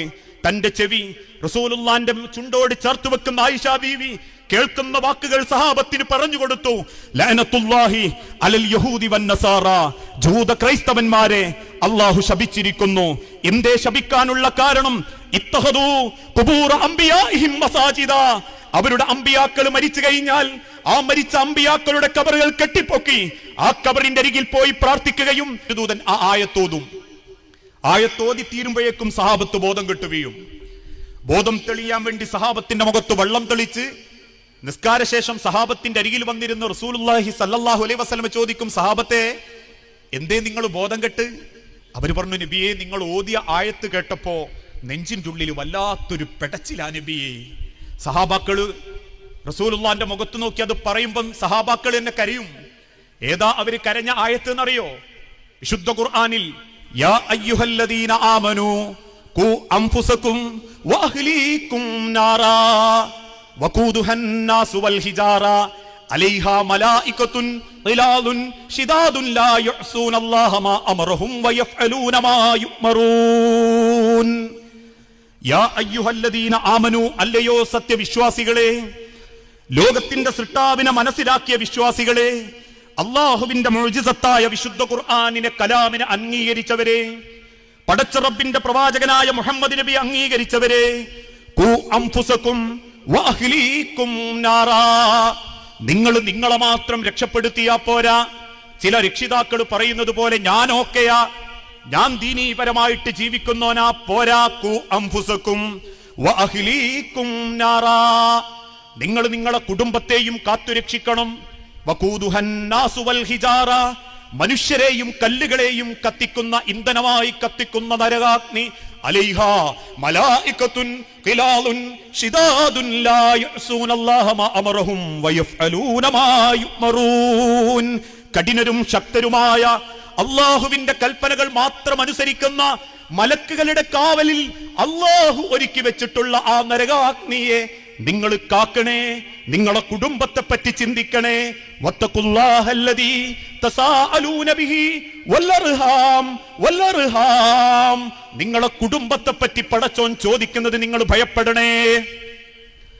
ഇത് കേൾക്കുമ്പോഴേക്കും സഹാബത്ത് ബോധം കെട്ടുകയും. എന്തുകൊണ്ടാ? അവരത്രയേറെ കുടുംബത്തിന് പ്രാധാന്യം കൊടുത്തു. അവർ സ്വന്തം കുടുംബത്തെ പറ്റി ചിന്തിച്ച് വേവലാതിപ്പെട്ടു. അന്നത്തെ കാലഘട്ടത്തിൽ അവരേറ്റവും ജീവിതത്തിൽ അള്ളാഹുവിനെ അറിഞ്ഞാൽ പിന്നെ കുടുംബത്തിനതിനും പ്രാധാന്യം കൊടുത്തെന്ന്. പരസ്പരം സ്നേഹിക്കാൻ അല്ലേ? നബി സല്ലല്ലാഹു അലൈഹി വസല്ലമയുടെ ജീവിതത്തിന്റെ ആദ്യ കാലഘട്ടം, ഒരിക്കൽ നട്ടപ്പാതിര നേരത്ത് നബി സല്ലല്ലാഹു അലൈഹി വസല്ലമയുടെ പീഡനങ്ങളൊക്കെ നടന്നുകൊണ്ടിരിക്കുന്ന കാല. റസൂലുള്ളാഹ്ക്ക് ഭയങ്കര പീഡനം. തലയിലേക്ക് ചപ്പ് ചവറിടുന്നുണ്ട്, കുടൽമാല നിക്ഷേപിക്കുന്നുണ്ട്. അങ്ങനെയൊരു രാത്രി അള്ളാഹുവിന്റെ തിരുദൂതൻ ഖദീജ ബീവിന്റെ കൂടെ വീട്ടിന്റെ അകത്തിങ്ങനെ ഇരിക്കുമ്പോ മക്കളായ റുഖിയയും ഉമ്മു കുൽസും ഫാത്തിമയും ഒക്കെ കൂടെ. പെട്ടെന്ന് ആരോ ഇരുട്ടത്ത് വാതിലിന് മുട്ടും. റസൂലുള്ളാഹ് പേടി കൊണ്ട് ബേജാറ് കൊണ്ട് ഇങ്ങനെ നിൽക്കുമ്പം ഖദീജ ബീവി പറയുന്ന, റസൂലേ, നിങ്ങളൊന്ന് വാതിൽ തുറക്കൂ, അങ്ങയോടൊപ്പം ഞാനുണ്ടാവും. അള്ളാഹുവിന്റെ തിരുദൂതൻ വാതിൽ നീക്കിയപ്പോ കണ്ടത് ഒരു ചെറിയ തുണിക്കഷണം കൊണ്ട് ഔറത്ത് നഗ്നത അത് മാത്രം അരക്കെട്ടിൽ മറച്ച് കറുത്ത ചുരുളമുടിയും കറുത്ത ശരീരവുമായിട്ടൊരു മനുഷ്യൻ. അത്ഭുതത്തോടെ റസൂലുള്ള ചോദിച്ചു, നീ ആരാ? ആ മനുഷ്യൻ അല്പം റസൂലുള്ളാന്റെ മുൻപിലേക്ക് നീങ്ങി നിന്നിട്ട് പറഞ്ഞു, അന ബിലാൽ ഇബ്നു റബാഹ. റസൂലേ, ഞാൻ റബാഹയുടെ മകൻ ബിലാല. ഉമയ്യത്ത് എന്ന ശത്രുവിന്റെ ഖുറൈശ് ഗോത്രത്തിലെ യജമാനൻ ഉമയ്യത്തിന്റെ അടിമയാ നബിയെ ഞാൻ. എന്തിനാണ് ബിലാലെ ഈ നട്ടപ്പാതിരക്ക് നീ എന്നെ അന്വേഷിച്ചു വന്നത്? അള്ളാഹുവിന്റെ റസൂലിന്റെ കൈ ഇങ്ങനെ പതുക്കെ തൊട്ടിട്ട് ബിലാൽ ഇബ്നു റബാഹ റളിയല്ലാഹു അൻഹു പറഞ്ഞു, അബാഅതുക നബിയേ, അങ്ങയുടെ വാക്കെന്റെ മനസ്സുകൾക്ക് കുളിരുണ്ടാക്കുന്നു. താങ്കൾ എല്ലാവരെയും സ്നേഹിക്കുന്നുണ്ടെന്ന് ഞാൻ അറിയുന്നു.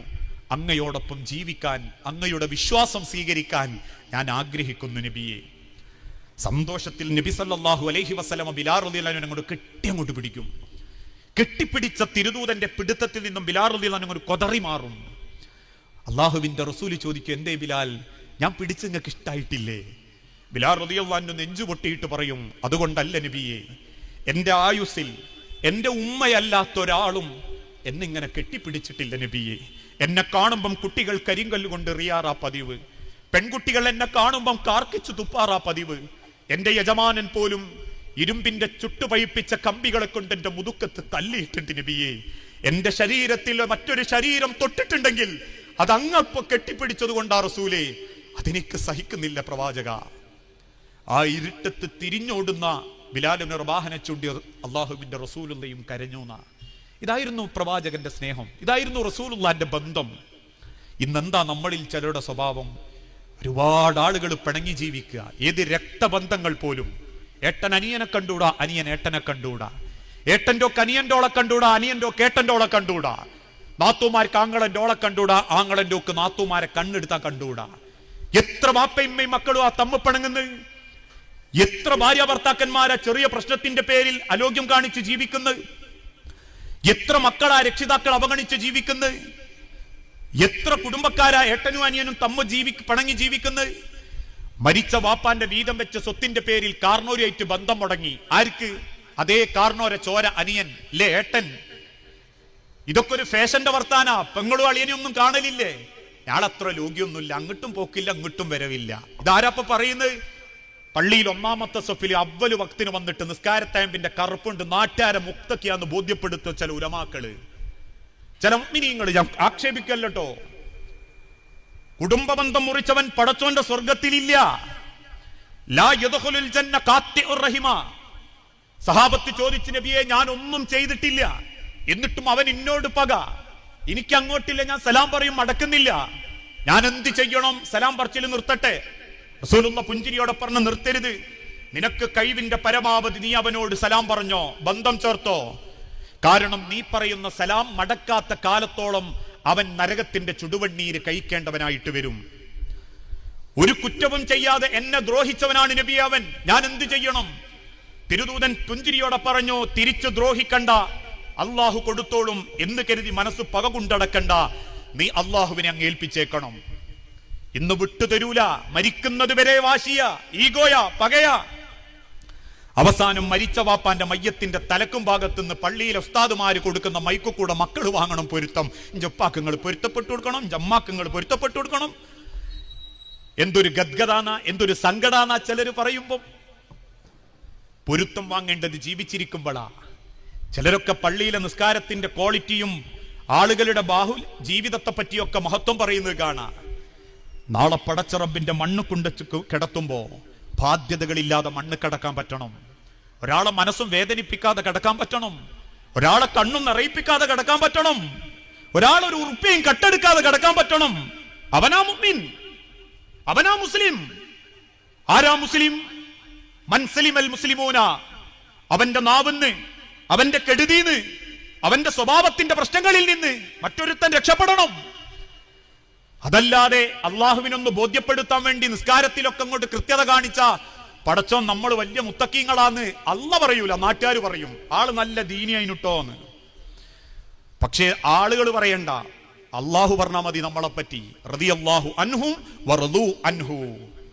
അള്ളാഹു അവരെ തൊട്ടും തൃപ്തനായിരുന്നു, അവർ അള്ളാഹുവിനെ തൊട്ടും തൃപ്തരായിരുന്നു. അള്ളാഹുവിനെ തൃപ്തിപ്പെടുന്ന ഒരടിമ ഒരിക്കലും കുടുംബം മുറിച്ച് ജീവിക്കൂല, ഒരിക്കലും ബന്ധങ്ങൾക്കിടയിൽ വേർതിരിവ് കാണിക്കൂല. നിങ്ങൾ ആലോചിച്ചു നോക്കൂ, എത്രയെത്ര കുടുംബങ്ങളിലാ മാതാപിതാക്കൾ ഒറ്റപ്പെട്ട് ജീവിക്കുന്നത്, എത്ര കുടുംബത്തിലാ രക്ഷിതാക്കൾ കണ്ണീരുമായിട്ട് ജീവിക്കുന്നത്, എത്ര റൂമുകൾക്കുള്ളിലാ നെഞ്ചു പൊട്ടിഞ്ഞ് ജീവിക്കുന്നത്. ഇന്നത്തെ കാലഘട്ടത്തിൽ പറയപ്പെടുന്നത് പോലെ 5ഉം 6ഉം മക്കളെ നോക്കാൻ ഒരു കണക്കും വെക്കാതെ ജീവിച്ച വാപ്പക്കും ഉമ്മക്കും ഇപ്പം മക്കളെ കണക്ക് കേട്ടിട്ട് ഉറക്കം വരുന്നില്ല. ജീവിച്ചിരിക്കുന്ന കാലത്ത് വാപ്പയമ്മയും പൊന്നോല കൊണ്ടിടുന്ന മക്കള് ഉമ്മാന്റെ മരണത്തോടെ വാപ്പാനെ വീതം വെച്ചു. വാപ്പാനെ നോക്കിയതിന്റെ കണക്ക് വരെ ചില മക്കൾ പറയാൻ തുടങ്ങി. വാപ്പാന്റെ സ്വത്തിന്റെ പേരിൽ ഉമ്മാനെ വാക്കുകൊണ്ട് വേദനിപ്പിക്കുന്ന മക്കള്. ഞാനൊക്കെ അല്ലെങ്കിൽ സമൂഹം പറയാറുണ്ട്, പാതയോര വക്കുകളിൽ വിൽക്കുന്ന കളിപ്പാട്ടത്തിന് പോലും 25 റുപ്യ വില ഉണ്ട്. പക്ഷെ പച്ച കരടുകൊണ്ട് പടച്ചോൻ സൃഷ്ടിച്ച വാപ്പക്കുമ്മക്കും ഒരു 5 പൈസന്റെ വില കൊടുക്കാത്ത മക്കളുണ്ട് കുടുംബത്തിൽ. ഓരോരുത്തരും കയ്യൊയ്യ, ഓരോരുത്തരും ആ നിലക്കൊക്കെ അപ്പം നാട്ടുനടപ്പ് നോക്കുക.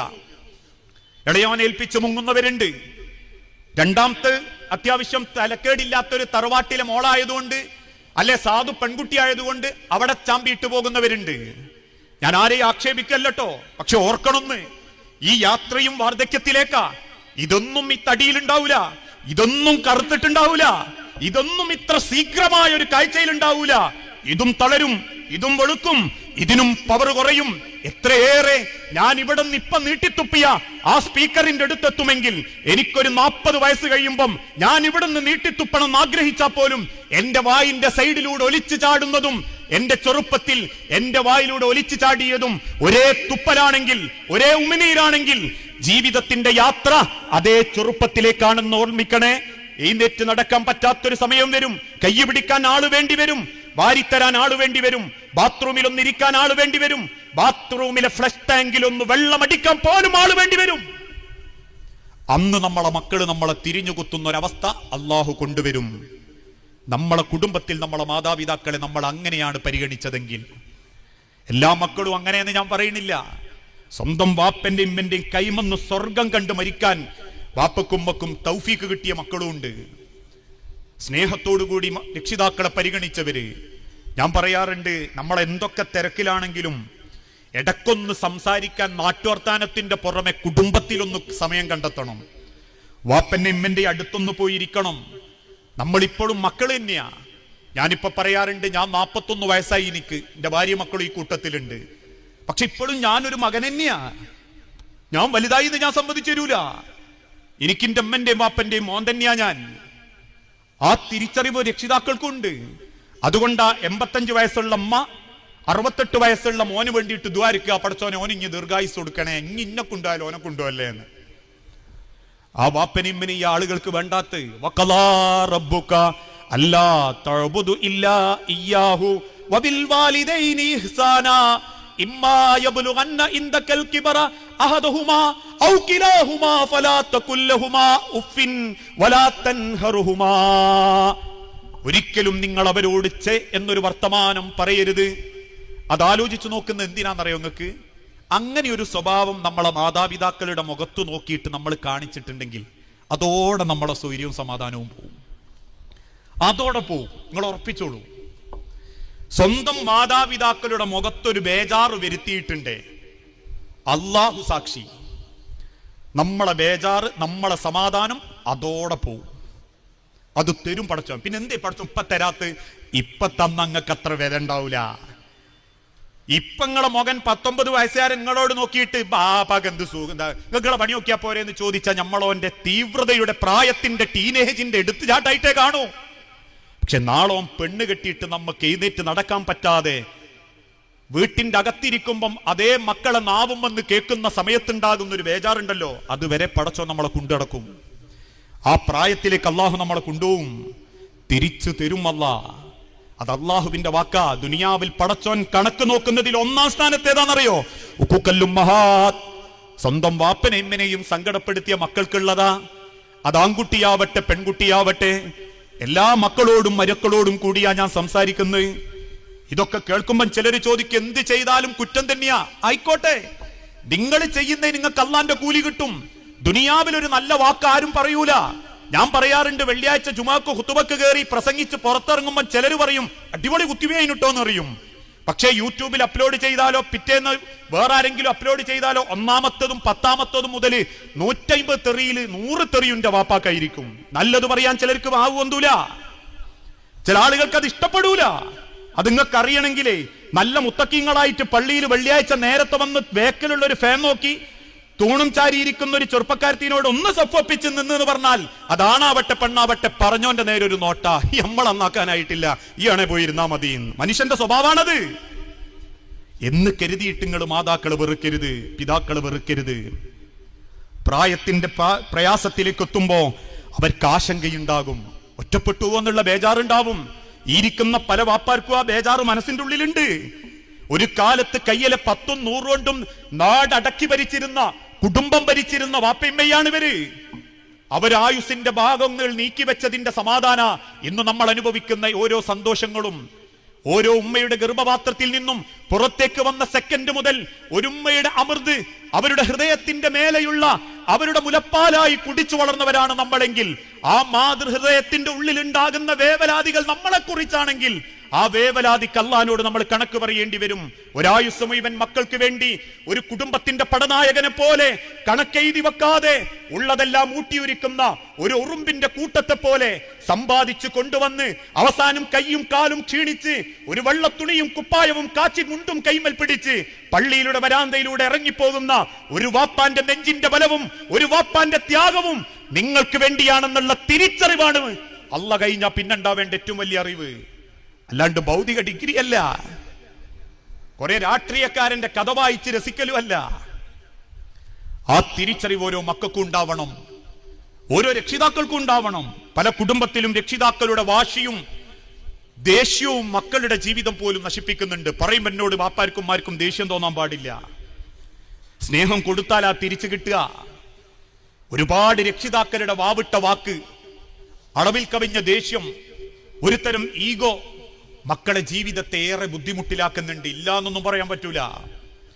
മക്കളുടെ മനസ്സറിയാത്തവര്, അവരുടെ ജീവിതം അറിയാത്തവര് ഓരോന്നിനും കുറ്റപ്പെടുത്തിയും തറുതല പറഞ്ഞു. നമ്മളെ നാട്ടിലൊക്കെ അങ്ങനെയാ പറയാ, മനസ്സ് മുറിപ്പെടുത്തുമ്പം ഉമ്മാരെ തിരിച്ചു കിട്ടേണ്ട സ്നേഹമാ ഇല്ലാണ്ടാക്കുന്നത് എന്ന് വാപ്പയമ്മയും ചിന്തിക്കണം.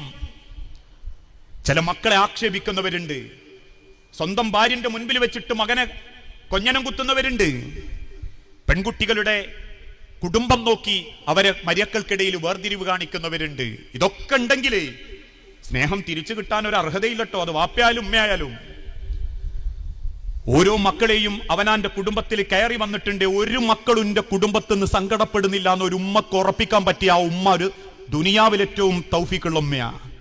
എന്റെ നാവ് കൊണ്ടോ പെരുമാറ്റം കൊണ്ടോ കയറി വന്നൊരു മക്കളുടെ മനസ്സ് ഞാൻ വേദനിപ്പിച്ചിട്ടില്ല എന്നും, ഞാൻ കയറി ചെന്ന വീട്ടിലെ വാപ്പന്റെയും ഉമ്മന്റെയും മക്കളായിട്ടേ ഞാൻ പെരുമാറിയിട്ടുള്ളൂ എന്നും നിങ്ങൾക്ക് രണ്ടു കൂട്ടർക്കും പടച്ചോന് വേണ്ടി സ്നേഹിക്കാൻ പറ്റിയ കുടുംബം മനോഹര. അതിനു പകരം തമ്മിലടിച്ചിട്ടും കുറ്റപ്പെടുത്തിയിട്ടും ഇല്ലാത്തത് പറഞ്ഞുണ്ടാക്കിയിട്ടും പരദൂഷണം പറഞ്ഞും കുത്തുവാക്ക് പറഞ്ഞും മനസ്സ് മുറിപ്പെടുത്തിയിട്ട് അങ്ങോട്ടും ഇങ്ങോട്ടും അകലാനാ തീരുമാനെങ്കിൽ ആ അകലത്തിനൊക്കെ ആയുസ് ദുനിയാവ് മാത്ര. നശിക്കുന്നതും നമ്മളെ ജീവിതം മാത്രാന്ന് ഓരോരുത്തരും തിരിച്ചറിയണം. ഞാൻ ദീർഘിപ്പിക്കല്ല. ആ രംഗത്ത് നമ്മളെ മക്കൾക്ക് അറിയിച്ചു കൊടുക്കാനുള്ളത് ഏറ്റവും വലിയ സന്ദേശം, നമ്മളെ മക്കൾക്ക് നമ്മളെ ജീവിതാന്ന് ബോധ്യപ്പെടണം. ലേ നമ്മളെ ജീവിത വഖലാ റബ്ബുക അല്ലാ തഅബുദു എന്ന ആയത്തിന്റെ ബാക്കി എഴുതാൻ മദ്രസയിലൊക്കെ മക്കൾക്ക് കിട്ടും. മക്കൾ വലിയ ആവേശത്തിൽ ഇങ്ങോട്ട് എഴുതും. ഞാനൊക്കെ പറയാറുണ്ട്, ഏതെങ്കിലും മദ്രസയിൽ ഒരു സമാജം ഉണ്ടെങ്കിൽ ഏതെങ്കിലുമൊക്കെ ഉമ്മാര് വിളിച്ചിട്ട് മൗലൈമാരോട് പറയും, ഉസ്താദേ എന്റെ മോനങ്ങൾ പ്രസംഗത്തിന് കൂട്ടണം. ആയിക്കോട്ടെ, ഏതാ വിഷയം? മാതാപിതാക്കളോടുള്ള കടമ. അതെന്താ? ഇത് എളുപ്പത്ത് പറയാനും കിട്ടും, എഴുതാനും സുഖ. എന്താ ആയത്ത് ഒന്നാമത്തത്? വഹിനന്നലാ വഹിനിൻ. അതൊക്കെ നമുക്കറിയാം. മക്കൾക്ക് ആയത്ത് അറിയിച്ചു കൊടുക്കും, പഠിപ്പിച്ചു കൊടുക്കും. വഖലാ റബ്ബുക വലാ തഖുൽ ലഹുമാ ഉഫിൻ വലാ തൻഹർഹുമാ എന്നൊക്കെ എഴുതിയതിന്റെ ആയത്തിന്റെ പൂർത്തീകരണത്തിന്റെ താഴെ ഒരു ശരിയും അതിൻ്റെ ഉള്ള 10 മാർക്കും കാണുമ്പം എന്റെ മോൻ ഭയങ്കര ബുദ്ധിമാനാന്ന് ചിന്തിക്കുന്നിടത്തല്ല ആയത്തിന്റെ വിജയം. മറിച്ച് ആ മക്കൾക്ക് കാണിച്ചു കൊടുക്കണം. സ്വന്തം കുടുംബത്തിൽ നമ്മളെ വാപ്പാനെയും ഇമ്മാനെയും നോക്കിയിട്ട് ആ മക്കളോട് പറയണം, ഈ ആയത്തിന്റെ നിർവചനാണ് മോനെ. എന്റെ അമ്മ എന്റെ വാപ്പനെയും ഇമ്മനെയും നോക്കുന്ന ഈ രീതി, എന്റെ അമ്മ എന്റെ വാപ്പന്റെ അമ്മനെയും വാപ്പനെയും നോക്കുന്ന രീതി ഈ ആയത്തിന്റെ നിർവചനമാണെന്ന് സ്വന്തം കുടുംബത്ത് കാണിച്ചു കൊടുക്കണം.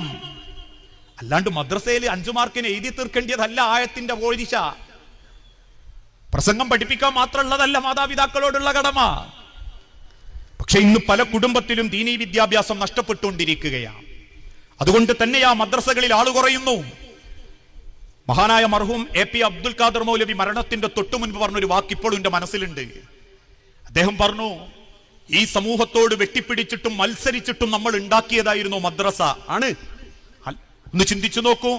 മദ്രസ ആദ്യമായി തുടങ്ങിയപ്പം കേരളക്കരയിലെ സഹോദര വിശ്വാസികൾ മദ്രസക്കെതിരാ. ഇന്ന് മദ്രസക്ക് അനുവാദം കൊടുക്കുന്നവര് അന്ന് മദ്രസയെ പരിഹസിച്ചു. മീമ് ജഹന്നമിന്റെ മീമാണ്. അതിന്റെ ജഹന്നമിന്റെ അവസാനത്തെ മീമും മദ്രസന്റെ മീമും ഒന്നായിട്ട് വരും. മദ്രസ പാടില്ല. എന്തേ കാരണം? ഖുർആൻ ബോർഡും മെലെയ്തും എഴുതുന്ന ചോക്കിന്റെ പൊടി നിലത്ത് വീകും, അത് കുട്ടികൾ ചവിട്ടും. അത് പഠിക്കാൻ പെൺകുട്ടികൾ പോകും, അവരെഴുത്തും വായനയും പഠിക്കും, അമുസ്ലിമായ അന്യ ആളുകൾക്ക് കത്തെഴുതും. ഇങ്ങനെയൊക്കെ പറഞ്ഞിരുന്ന ഒരു കാലഘട്ടത്തിൽ നിന്ന് ഇന്ന് നിരവധി മദ്രസകൾ തുടങ്ങി, മദ്രസകൾക്ക് അംഗീകാരം കൊടുത്തു. പക്ഷേ ആ മദ്രസ പ്രസ്ഥാനത്തിന് തുടക്കം കുറിച്ച മുജാഹിദ് പ്രസ്ഥാനത്തിന്റെ മദ്രസകളോ ആളുകൾക്ക് വേണ്ട. എല്ലാവരെയും ഞാൻ കുറ്റം പറയുന്നില്ല. രാവിലത്തെ സ്കൂൾ ബസ്സിന് വേണ്ടി ആദ്യം വെട്ടുന്നത് മദ്രസ, പിന്നെ പോകും ഒരു 7 മണി വരെ, 7:15 വരെ. എന്തിനാ? കെട്ടിക്കാൻ നേരത്തെ 7ാം ക്ലാസ് വരെ മദ്രസയിലൊക്കെ പോയോനാന്ന് നാട്ടുകാരെ കൊണ്ട് പറയിപ്പിക്കാൻ. വേറെ ചിലർ പറയും ഓൺലൈനായിട്ട് കൊടുത്താ പോരേന്ന്. അതിനത്രം വിവരമുണ്ടോ എനിക്കും ഒക്കെ? ഈ കഴിഞ്ഞ ദിവസം ഒരു സ്വാലിഹത്തായ അമ്മന്നെ വിളിച്ചിട്ട് ചോദിച്ചു, ഉസ്താദേ വീട്ടിൽ ഭയങ്കര കൊതുശല്യം. ഞാൻ ചോദിച്ചു അതിനെന്താ? അല്ല, ഞാൻ അതിനാദ്യം ചെയ്യേണ്ടതൊക്കെ ചെയ്തു, ഇനി എന്തെങ്കിലും ചെയ്യാനുണ്ടോ? ഞാൻ ചോദിച്ചു ആദ്യം നിങ്ങൾ ചെയ്ത എന്താ? ഞാൻ അറിഞ്ഞിട്ടില്ലല്ലോ, ഖുർആനിലും ഹദീസിലും അങ്ങനെയുള്ള ഒരു കാര്യം ഞാൻ കേട്ടിട്ടില്ല. അല്ല, ഞാൻ യൂട്യൂബ് കണ്ടു, ഒരു ഖുർആൻ അല്ലെങ്കിൽ ഒരു ഗ്ലാസ്സിലേക്ക്, സ്റ്റീൽ ഗ്ലാസ്സിലേക്ക് വെള്ളം എടുത്തിട്ട് കുൽ യാ അയ്യുഹൽ കാഫിറൂൻ കുൽ ഔദു ബിറബ്ബിൽ ഫലക്കും ഔദു ബിശർരി മിൻ എന്നുള്ള പ്രാർത്ഥനയും ചൊല്ലിയിട്ട് അതൊന്ന് ഇളക്കിയിട്ട് പൊരന്റെ ചുറ്റും തളിച്ചാൽ കൊതു വരൂല എന്ന് ആ ഉസ്താദ് പറഞ്ഞിട്ടുണ്ടല്ലോ. ഞാൻ പറഞ്ഞു നഊദു ബില്ലാ, ഹദീസിലും ഖുർആനിലും ഞാൻ. എന്നിട്ട് അതും വിശ്വസിച്ചിട്ട് അടുത്ത ചോദ്യം, എന്നിട്ടും കൊതു കുറയുന്നില്ല, വേറെന്തെങ്കിലും ഉണ്ടോ ചെല്ലിയോ തെളിക്കാന്? ഞാൻ ആക്ഷേപിക്കല്ല. ഇന്നത്തെ കാലഘട്ടത്തിൽ യൂട്യൂബുകളും സോഷ്യൽ മീഡിയകളൊക്കെ വളർന്നപ്പോ അവനാന്റെ വിവരം പോലും ഇല്ലാണ്ടായിക്കൊണ്ടിരിക്കുക. ഉള്ള വിവരം എന്തൊക്കെയാ ഇസ്ലാമിൽ ഉള്ളത് ഇല്ലാത്തത് എന്നുള്ള ബോധം പോലും നഷ്ടപ്പെട്ടുകൊണ്ടിരിക്കുക. കാരണം ആർക്കെന്ത് നല്ലതെന്ന് തോന്നുന്നവരും അവരങ്ങ് പടച്ചു വിട്ടോളും. എന്തും പ്രകടിപ്പിക്കാനും പ്രചരിപ്പിക്കാനും പറ്റുന്ന ഒരു ലോക സോഷ്യൽ മീഡിയ. ആളെ പച്ചർച്ചി തിന്ന, കുറ്റപ്പെടുത്ത, ആക്ഷേപിക്കുക, അതിലാരും വ്യത്യാസമൊന്നുമില്ല.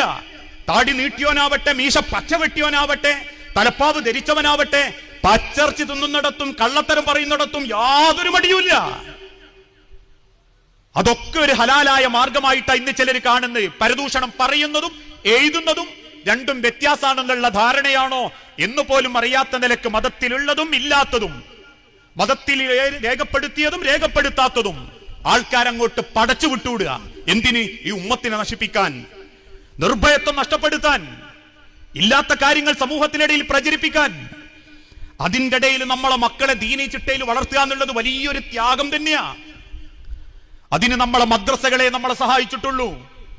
ഓരോ മദ്രസയിലെയും വ്യവസ്ഥാപിതമായ സിലബസുകൾ ചിന്തിച്ചു നോക്കൂ. നമ്മളെ മക്കൾക്ക് കിട്ടുന്ന, നമ്മൾക്ക് കിട്ടിയ അറിവ് എന്തായിരുന്നു? നമ്മളെ മദ്രസയിൽ നിന്ന് കിട്ടിയ അറിവ് ഇപ്പോഴും നമ്മൾ ജീവിതത്തിൽ പകർത്തി കൊണ്ടടക്കുന്നത് അതേ മദ്രസയിലെ അറിവ്. നമ്മളെ സ്വഹീഹായ ഹദീസുകളിൽ സനദും മത്തിനും കൃത്യമായി രേഖപ്പെടുത്തപ്പെട്ട കാര്യങ്ങൾ.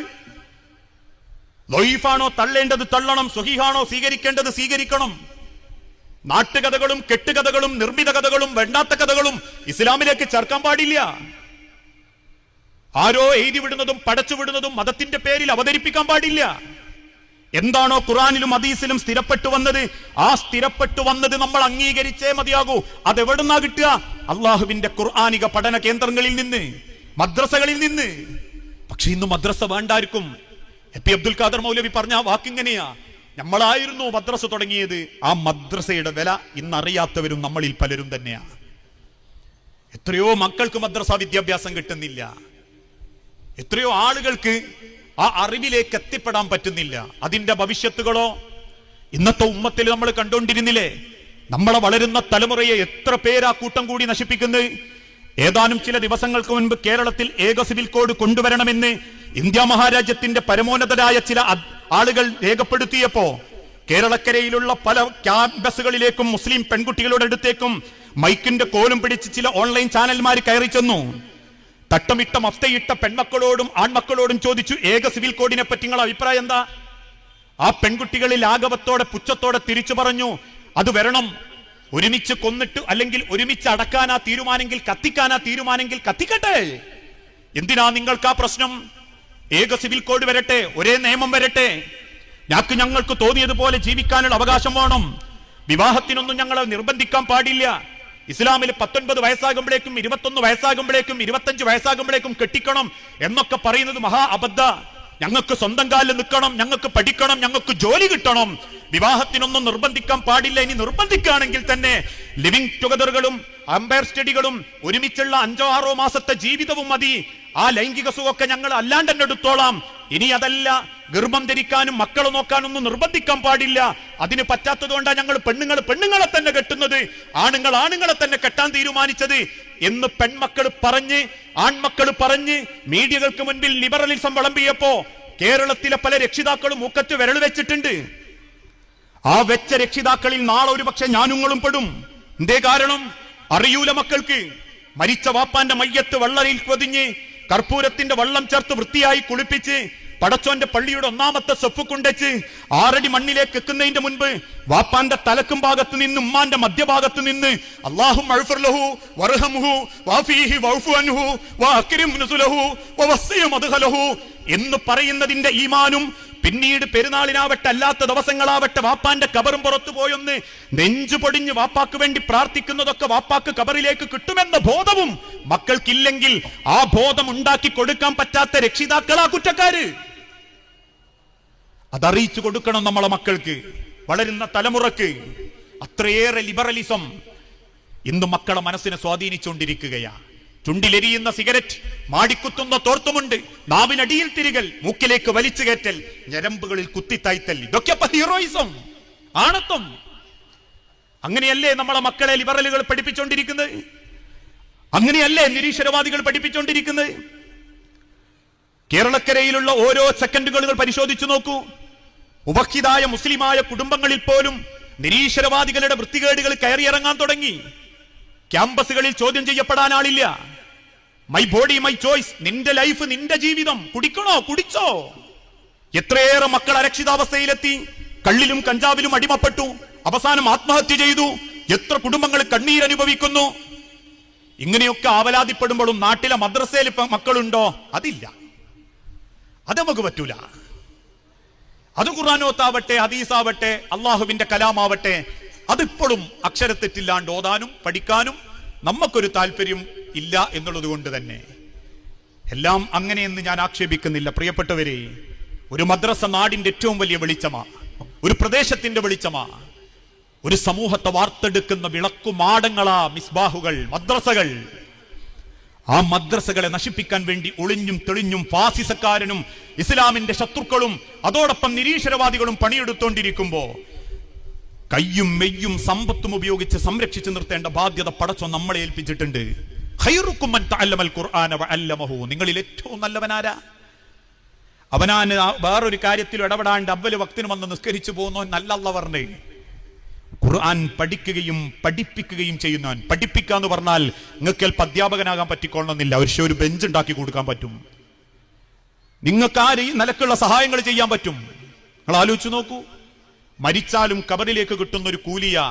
ഇതിനുവേണ്ടി 11 ലക്ഷത്തിലധികം കൊടുത്ത ഒരു രക്ഷിതാവിനെ പറ്റി, ഒരു വാപ്പാനെ പറ്റി നേരത്തെ സൂചിപ്പിച്ചിട്ടുണ്ട്. അതിന് മരിച്ചാലും കബറിലേക്ക് കിട്ടുന്ന കൂലി മനുഷ്യന്റെ കബറിനെ വെളുപ്പിക്കാനും മനുഷ്യന്റെ കബറിൽ സമാധാനം ഉണ്ടാക്കാനും ദുനിയാവില് ബാക്കിയാവുന്ന കല്ലിന്റെ കെട്ടിടങ്ങളാണിത്. അതിൽ നമ്മളെ ഒരു കല്ലിന്റെ പൈസ ഉണ്ടോ? ഇല്ല. എന്നാൽ നമ്മളെ മക്കൾക്ക് അത് അറിയിച്ചു കൊടുക്കാനുള്ള ഒരു ത്യാഗം നമ്മളെ മനസ്സിലുണ്ടോ? അതും ഇല്ലാത്തവരുണ്ട്. പക്ഷെ എല്ലാവരും ഇല്ലട്ടോ. വളരെ കണിശതയോടുകൂടി മക്കൾക്ക് മദ്രസ അത് നിർബന്ധമാണെന്ന് ഉറപ്പുവരുത്തിയിട്ട് മക്കളെ കൃത്യമായിട്ട് മറ്റെവിടെ പറഞ്ഞയച്ചിട്ടില്ലെങ്കിലും മദ്രസയിലേക്ക് പറഞ്ഞയക്കുന്ന രക്ഷിതാക്കളെ ഞാൻ കണ്ടിട്ടുണ്ട്, നമ്മൾ കണ്ടിട്ടുണ്ട്. വേറെ എവിടെ ലീവ് എടുത്താലും മദ്രസയിൽ ലീവ് എടുക്കൂല.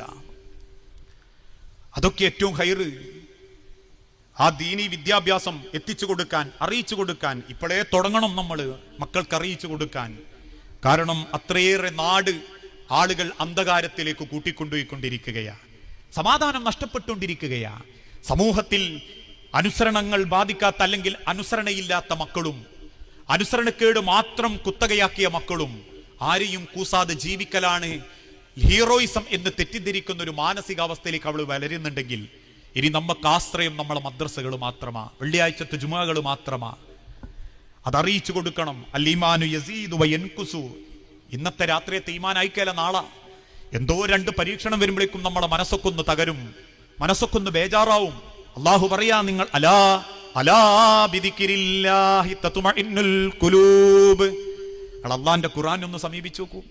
ഏത് ബേജാറും നിങ്ങൾക്ക് മാറ്റാൻ പറ്റും, ഏത് ബേജാറും. അള്ളാഹു പറഞ്ഞില്ലേ, നിങ്ങളെ പരിഹസിക്കുന്നവരും കളിയാക്കുന്നവരും കുറ്റപ്പെടുത്തുന്നവരൊക്കെ ഉണ്ടാവും.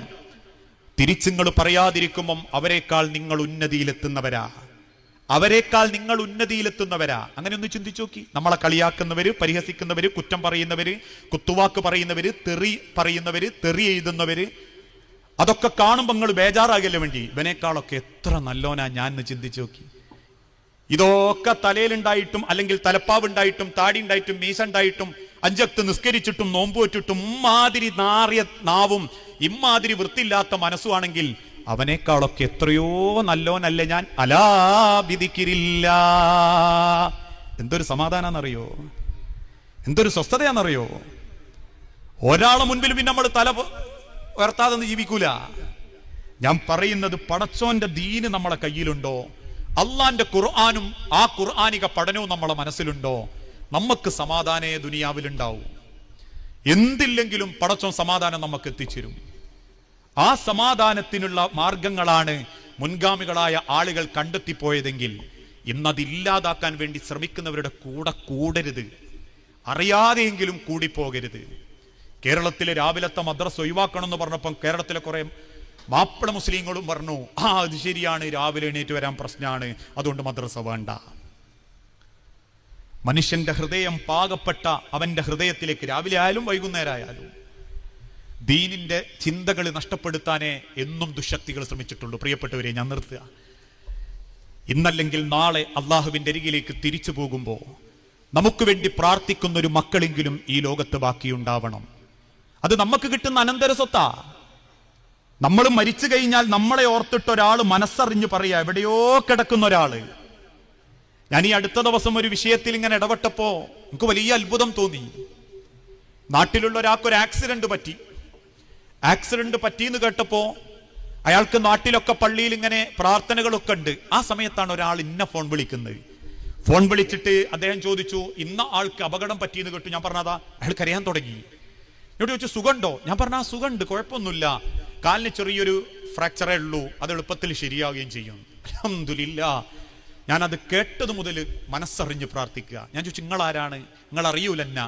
ഞാൻ ചോദിച്ചു, എന്നാലും പറ. ഞാൻ ഇന്ന മഹലിലെ ഇന്ന പ്രദേശത്തുള്ള ഇവിടെ താമസിക്കുന്ന ഒരാളാണ്. ഞാൻ ചോദിച്ചു, നിങ്ങളും അദ്ദേഹവും തമ്മിൽ എന്താ ബന്ധം? ഒന്നുമില്ല. എനിക്ക് റമദാനിലും അല്ലാത്ത സമയത്തും ഞാനിങ്ങനെ വികലാംഗന, എൻ്റെ വീട്ടിലേക്കുള്ള പലതും പല സമയത്തും അറിയാതെ എൻ്റെ വീട്ടിൽ കൊണ്ടുവച്ച് പോകുന്നൊരു മനുഷ്യനാണ് അയാൾ. അയാൾക്ക് അപകടം പറ്റിയെന്നറിഞ്ഞപ്പോ എനിക്ക് എൻ്റെ മനസ്സിൻ്റെ, എൻ്റെ ഹൃദയത്തിൻ്റെ പ്രാണം പോകുന്നത് പോലെ തോന്നി. ഞാൻ ഓരോ സെക്കൻഡും ആ മനുഷ്യന് വേണ്ടി പ്രാർത്ഥിക്കുക. ഇത് മരിച്ചാലും നമുക്ക് കിട്ടുന്നുണ്ടെങ്കിൽ അത് അനന്തര സ്വത്താ. ദുനിയാവിൽ ഉണ്ടാക്കിയ അനന്തര സ്വത്തൊന്നും നമുക്ക് കിട്ടൂലട്ടോ. വെളിയങ്കോട്ട 10 സെന്റ് സ്ഥലവും 3 മുറി പീടിയൊക്കെ മക്ക കൊണ്ടുള്ള അനന്തര സ്വത്താ. വെറുതെ നമ്മൾ നാം വിചാരിച്ചു വെപ്രാളപ്പെട്ട് വാരിപ്പിടിച്ച് അതിന്റെ പേരിൽ ജീവിക്കണ്ട. അതൊക്കെ മക്ക കൊണ്ടുപോകാനുള്ളതാ. കൊണ്ടുപോകാനുള്ള അനന്തര സ്വത്ത് മരിച്ചാലും നമുക്ക് കിട്ടുന്ന പ്രാർത്ഥനയും നമുക്ക് കിട്ടുന്ന അമലുകളുമാണ്. അതിനെന്തെങ്കിലുമൊക്കെ ഒന്ന് ദുനിയാവ് കണ്ടെക്കണം. നാളെ പടച്ചോന്റെ മുൻപിൽ മുഖത്തോട് മുഖം നോക്കി നിൽക്കുമ്പോ പകരത്തിന് പകരം കൊടുത്ത് രക്ഷപ്പെടാൻ മക്കളെയും കുടുംബത്തിനെയും അള്ളാന്റെ മുൻപിൽ വലിച്ചയക്കുന്ന ഒരു രംഗം അള്ളാഹുത്താല വിശദീകരിച്ചിട്ടുണ്ട് അല്ലേ? വിശുദ്ധ ഖുർആനിലൂടെ അള്ളാഹുത്താല രംഗം കൃത്യമായി പരിഗണിച്ചിട്ടുണ്ട്. അള്ളാഹു പറയുന്ന ഒരു വാക്കുണ്ട്, നബിയേ, വലൗ തറാ ഇദിൽ ളാലിമൂന ഫീ ഗമറാത്തിൽ മൗത്ത് വൽ മലായികത്തു ബാസിതു ഐദീഹിം അഖ്രിജൂ അൻഫുസകും. പ്രവാചകരെ, പടച്ച റബ്ബ് മരിപ്പിക്കാൻ നിശ്ചയിച്ച ഈ ലോകത്ത് അല്ലാഹുവിന്റെ അനുഗ്രഹങ്ങൾ വാരിക്കോരി നൽകിയിട്ടും ആ റബ്ബിനെ സ്നേഹിച്ച് ജീവിക്കാത്ത, നാളെയുള്ള ലോകത്തെ പറ്റി ചിന്തിച്ച് ജീവിക്കാത്ത, അള്ളാഹുവിന്റെ കബറിലേക്ക് തിരിച്ചു പോകണം എന്ന് ബോധമില്ലാത്ത, നാഥന്റെ സ്വർഗത്തിൽ പ്രവേശിക്കണം എന്ന് ബോധമില്ലാത്ത ഒരാളുടെ മരണത്തിന്റെ രംഗമെങ്ങാനും താങ്കൾ കണ്ടിരുന്നുവെങ്കിൽ വൽ മലായികത്തു ബാസിതു ഐദീഹിം, 2 കരങ്ങളും നീട്ടി അള്ളാഹുവിന്റെ മലക്കുകൾ സ്വാഗതം ചെയ്യുന്ന ഒരു സ്വാഗതമുണ്ട്. അഖ്രിജൂ അൻഫുസകും. എത്ര കാലമായടോ അള്ളാഹുവിന്റെ ദുനിയാവിൽ റബ്ബ് തന്ന ആയുസ്സും വെച്ച് ജീവിച്ച് തിന്നു കുടിച്ച് രമിച്ച് ആസ്വദിച്ച് ജീവിച്ച മനുഷ്യ, അഖ്രിജൂ അൻഫുസകും, ഇങ്ങു പോരടോ, നിന്റെ സമയം ഇവിടെ തീർന്നു. ആ ശരീരത്തിൽ നിന്നും പറിച്ചെടുക്കുന്ന ആത്മാവിനെ അള്ളാഹു നരകത്തിന്റെ തീജ്വാലകളെ കൊണ്ടൊരുക്കി വെച്ച കബറിലേക്ക് വെച്ച് ആ കബറിന്റെ ഭയാനകതയിൽ ജീവിപ്പിച്ചു കൊണ്ടിരിക്കും. അവസാനം പടച്ച റബ്ബിന്റെ കബറിൽ നിന്ന് അള്ളാന്റെ മഹ്ശറയിലേക്ക് അവൻ വരുന്നൊരു രംഗമുണ്ട്. ആ കബറിൽ നിന്ന് അള്ളാന്റെ മഹ്ശറയിലേക്ക് വരും. ആ മഹ്ശറയിൽ അവൻ കുടുംബത്തോടൊപ്പം തന്റെ ബന്ധുക്കളെ കാണും. വാപ്പ നരകത്തിൽ, ഉമ്മ നരകത്തിൽ, ഭാര്യ നരകത്തിൽ, ഭർത്താവ് നരകത്തിൽ, വല്യുപ്പ നരകത്തിൽ, വല്യുമ്മ നരകത്തിൽ, മക്കള് നരകത്തിൽ. ഓരോരുത്തരും പടച്ച റബ്ബിന്റെ നരകാവകാശികൾ. അള്ളാഹുവിന്റെ ദുനിയാവിൽ റബ്ബിന്റെ നരകം മാത്രം വാങ്ങിയ ആ കുടുംബക്കാരോരോരുത്തരും അള്ളാന്റെ മഹ്ശറയിൽ കൂട്ടം കൂടി നിൽക്കും. ആ നിൽക്കുന്ന സമയം അവരെ പറ്റി പടച്ച റബ്ബ് പരിചയപ്പെടുത്തി, യുബസ്സറൂനഹും യവദ്ദുൽ മുജ്രിമു ലൗ യഫ്തദി മിൻ അദാബി യൗമിഇദിൻ ബിബനി വസ്വാഹിബതിഹി വഅഖി വഫസീലതി അല്ലതി തുവി. അല്ലാഹുവിന്റെ മുൻപിൽ യുബസ്സറൂനഹും, അവര് തമ്മിൽ കാണും. വാപ്പ മക്കളെ കാണും, മക്കള് വാപ്പാനെ കാണും, ഭാര്യ ഭർത്താവിനെ കാണും, ഭർത്താവ് ഭാര്യയെ കാണും. എന്നിട്ട് അവര് പറയും, നാദാ ലൗ യഫ്തദി മിൻ അദാബി യൗമിഇദിൻ, ലൗ യഫ്തദി, ഞാൻ ഫിദിയ തരാം റബ്ബേ, ഞാൻ പകരം തരാം റബ്ബേ, ബി അദാബി യൗമിഇദിൻ, ഈ വേദനാജനകമായ ദിവസത്തിൽ നിന്ന് എന്നെ നീ രക്ഷപ്പെടുത്തുകയാണെങ്കിൽ, ബിബനി, എന്റെ മകനാണിത്, എന്റെ മക്കളാണിത്, ഇവരെ നീ നരകത്തിലിട്ടോ, ഇവരെ നീ തീയാരകളെ കൊണ്ട് പൊള്ളിച്ചോ, ഇവരെ നീ നരകത്തിന്റെ അടിത്തട്ടിലിട്ടോ, ബിബനി, ആ മക്കളെ നീ എടുത്തോ റബ്ബേ. അവരെ വേണ്ടെന്ന് പടച്ച റബ്ബിന്റെ ഭാഗം. വീണ്ടും രണ്ടാമതായി, വഅഖീ, എന്റെ സഹോദരൻ, എന്റെ ചോര, എന്റെ ധൈര്യം, എന്റെ കുടുംബക്കാരാണ് റബ്ബേ. കാർന്നോരുണ്ട്, അനിയനുണ്ട്, ജ്യേഷ്ഠനുണ്ട്, പെങ്ങളുണ്ട്, പെങ്ങളെ കുടുംബക്കാരുണ്ട്. വഅഖീ, എന്റെ ചോരകളെ നീ എടുത്തോ റബ്ബേ, അതും റബ്ബിന് വേണ്ട. വഫസീലതി ഇല്ലതി വസ്വാഹിബതിഹി വഅഖീ വഫസീലതി ഇല്ലതി തുവി. നാദാ, ഭൂമിയിൽ ഞാൻ സമ്പാദിച്ച സമ്പത്തുകള്, എനിക്കുള്ള തെങ്ങിൻ തോപ്പുകള്, എനിക്കുള്ള പർവ്വതങ്ങള്, എനിക്കുള്ള ബിൽഡിങ്ങുകള്, എന്റേതെന്ന് ഞാൻ അവകാശപ്പെട്ടിരുന്ന ഈ ഭൂലോകത്തെ സർവ്വതും നിനക്ക് ഞാൻ തരാം റബ്ബേ, അതും അല്ലാഹ്ക്ക് വേണ്ട. അവസാനം വിനയത്തോടെ കണ്ണുനീരോടെ ഒരു ചോദ്യം, വമൻ ഫിൽ അർളി ജമീആ, വമൻ ഫിൽ അർളി ജമീആ, നിന്റെ ഈ ഭൂമിയിലെ സർവ്വതും നിനക്ക് തന്നാൽ എന്നെ ഒന്ന് രക്ഷപ്പെടുത്തോ നാദാ. സുമ്മയുഞ്ചി, ഞാൻ മാത്രം മതി റബ്ബേ, എനിക്കെന്റെ മക്കള് വേണ്ട, എനിക്കെന്റെ ഭാര്യ വേണ്ട, എനിക്കെന്റെ ഭർത്താവ് വേണ്ട, എനിക്കെന്റെ കുടുംബക്കാര് വേണ്ട. സുമ്മയുഞ്ചി, എന്നെ മാത്രം ഒന്ന് രക്ഷപ്പെടുത്തണം നാദാ.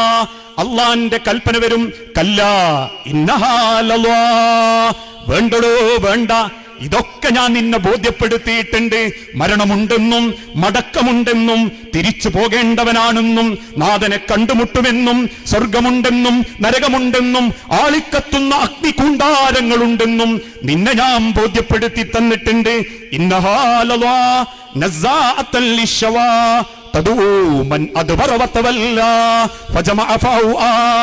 നീ അറിഞ്ഞോ, നിന്റെ തലയോട്ടി പോലും കത്തിജ്വലിക്കുന്ന അഗ്നിയാണ് നിനക്കായി ഞാൻ ഒരുക്കി വെച്ചിട്ടുള്ളത്. അത് കേൾക്കുമ്പോ പിന്നെ മനുഷ്യനാകെ ബേജാറായി ഒരു മൂലേ പോയിക്കും. അള്ളാഹു പരിഹാസത്തോടെ മലക്കളോട് പറയും,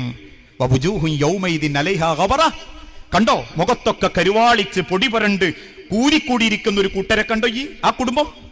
ഉലൈകഹുമുൽ കഫറത്തുൽ ഫജറ, തെമ്മാടികളും അധർമ്മകാരികളുമായ അവര്, ഞാൻ നരകം കൊണ്ട് തീരുമാനമെടുത്തവരാണവർ. ആ ചൂണ്ടിപ്പറയുന്ന കൂട്ടത്തിൽ ഞാനും നിങ്ങളും പെടാതിരിക്കാൻ പ്രിയപ്പെട്ടവരെ, വിശ്വാസവും കുടുംബവും കർമ്മവും സാമ്പത്തിക രംഗവും ഒക്കെ ഒന്ന് നന്നാക്കണം. ഈ യാത്ര അവസാനിക്കാറായിട്ടുണ്ട്. ഏത് നിമിഷവും ഈ ലോകത്ത് നിന്നും തിരിച്ചു പോകേണ്ടവരാ നമ്മളെല്ലാവരും. ഞെട്ടറ്റ് വീഴുന്നൊരിലയുടെ പവർ പോലുമില്ലാതെ ഞെട്ടറ്റ് വീഴുന്നൊരാത്മാവിന്റെ വക്താക്കൾ. കുലിർ റൂഹ് ബി അംരി റബ്ബി, ശരീരത്തിലോടുന്ന രക്തം ചലനം നിലയ്ക്കുന്നതോടെ മൂക്കിലൂടെയും ചെവിയിലൂടെയും കുതിച്ചു പുറത്തേക്ക് ചാടും. പക്ഷേ ശരീരത്തിലുള്ള ആത്മാവ് അത് അല്ലാഹുവിന്റെ അരികിലേക്ക് മടങ്ങിക്കഴിഞ്ഞിരിക്കും. ആ റബ്ബിന്റെ അരികിലേക്കുള്ളൊരു യാത്ര മാത്രമാ ദുനിയാവിലെ ജീവിതം. ആ ജീവിതമാ എനിക്കിങ്ങൊക്കെ അള്ളാഹു ഓരോ പുലർച്ചെയും നീട്ടിത്തരുന്നത്. മാറുവോ തിരുത്തുവോ എന്ന അള്ളാഹുവിന്റെ റബ്ബിന്റെ കാരുണ്യമായി കിട്ടുന്ന അവസരങ്ങളെ മാറാനും തിരുത്താനുമാകട്ടെ നമ്മളുടെ ജീവിതം. ഇതേയുള്ളൂ മുജാഹിദ് പ്രസ്ഥാനത്തിന് ഈ സമൂഹത്തോട് പറയാൻ. ആൾബലം കൊണ്ടും അംഗബലം കൊണ്ടും സമ്മേളനങ്ങളെ കൊണ്ടും ഇന്നുവരെ ഒരാളുടെ മുൻപിലും ഈ പ്രസ്ഥാനം രാഷ്ട്രീയപരമായ നേട്ടങ്ങൾക്ക് കൈനീട്ടിയിട്ടില്ല. ഇന്നുവരെ അള്ളാഹു അല്ലാത്തൊരാൾക്ക് നേരെയും കൈനീട്ടിയിട്ടില്ല. ഇന്നുവരെ അള്ളാഹു അല്ലാത്തൊരാൾക്ക് വേണ്ടിയും മറ്റൊരാളോട് സംസാരിക്കേണ്ടി വന്നിട്ടില്ല. നിർഭയത്വത്തോടെ, ആവേശത്തോടെ, അതിനേക്കാൾ ഉറപ്പിൽ അള്ളാഹു എന്ന ഏകത്വത്തോടുകൂടി ഈ ലോകത്തിന്റെ മുൻപിൽ നമ്മൾ പറയും, മരണം അള്ളാഹുവിനെ തിരിച്ചറിഞ്ഞിട്ടാണെങ്കിൽ നെറ്റിത്തടത്തിലെ വിയർപ്പും പുഞ്ചിരിക്കുന്ന മുഖവുമായി അള്ളാഹുവിനെ കണ്ടുമുട്ടാൻ സാധിക്കും. ആശങ്കയില്ലാത്ത, ഭയമില്ലാത്ത ആ തിരിച്ചുള്ള യാത്രക്കാവട്ടെ മദ്രസകളും വിശ്വാസങ്ങളും പള്ളികളും ഖുതുബകളും ഈ സംഘാടനവും ഈ സമ്മേളനവും എന്നോർമ്മപ്പെടുത്തി ഈ രൂപത്തിൽ അള്ളാഹുവിന്റെ സ്വർഗത്തിൽ അള്ളാഹു നമ്മളെ എല്ലാവരെയും ഒരുമിപ്പിച്ചു കൂട്ടി അനുഗ്രഹിക്കുമാറാകട്ടെ. അറിഞ്ഞുമറിയാതെയും നാഥ ഒരുപാട് തെറ്റുകുറ്റങ്ങൾ സംഭവിച്ചു പോകുന്നുണ്ട്. എല്ലാം വിട്ടുപുറത്തു മാപ്പാക്കി നിന്റെ സ്വർഗത്തിൽ ഇതേ രൂപത്തിൽ നീ ഞങ്ങളെ ഒരുമിപ്പിച്ചു കൂട്ടി അനുഗ്രഹിക്കണമേ. മക്കളില്ലാതെ റബ്ബിന്റെ പരീക്ഷണങ്ങൾക്ക് വിധേയമാകുന്ന ഒരുപാട് ഇണകളുണ്ട്. അതൊരു വസിയത്തായതുകൊണ്ടാ. റബ്ബെ, മക്കളെന്ന അനുഗ്രഹം നൽകി ഓരോ കുടുംബങ്ങളോടും നീ കാരുണ്യം കാണിക്കണമേ. ദാമ്പത്യ കുടുംബ ജീവിതത്തിൽ റബ്ബെ നിനക്കിഷ്ടപ്പെട്ടൊരു കുടുംബമാകാൻ പരസ്പരം സ്നേഹിച്ചും പരസ്പരം അള്ളാഹുവിന്റെ സ്വർഗത്തെ സ്വപ്നം കണ്ടും ജീവിക്കുന്ന ദാമ്പത്യ കുടുംബ മാതാപിതാക്കൾ മക്കൾ ഈ ഒരുമിച്ച് ജീവിക്കുന്ന മനോഹരമായ ഒരു ജീവിതം നീ ഞങ്ങൾക്ക് ഓരോരുത്തർക്കും പ്രദാനം ചെയ്യണമേ.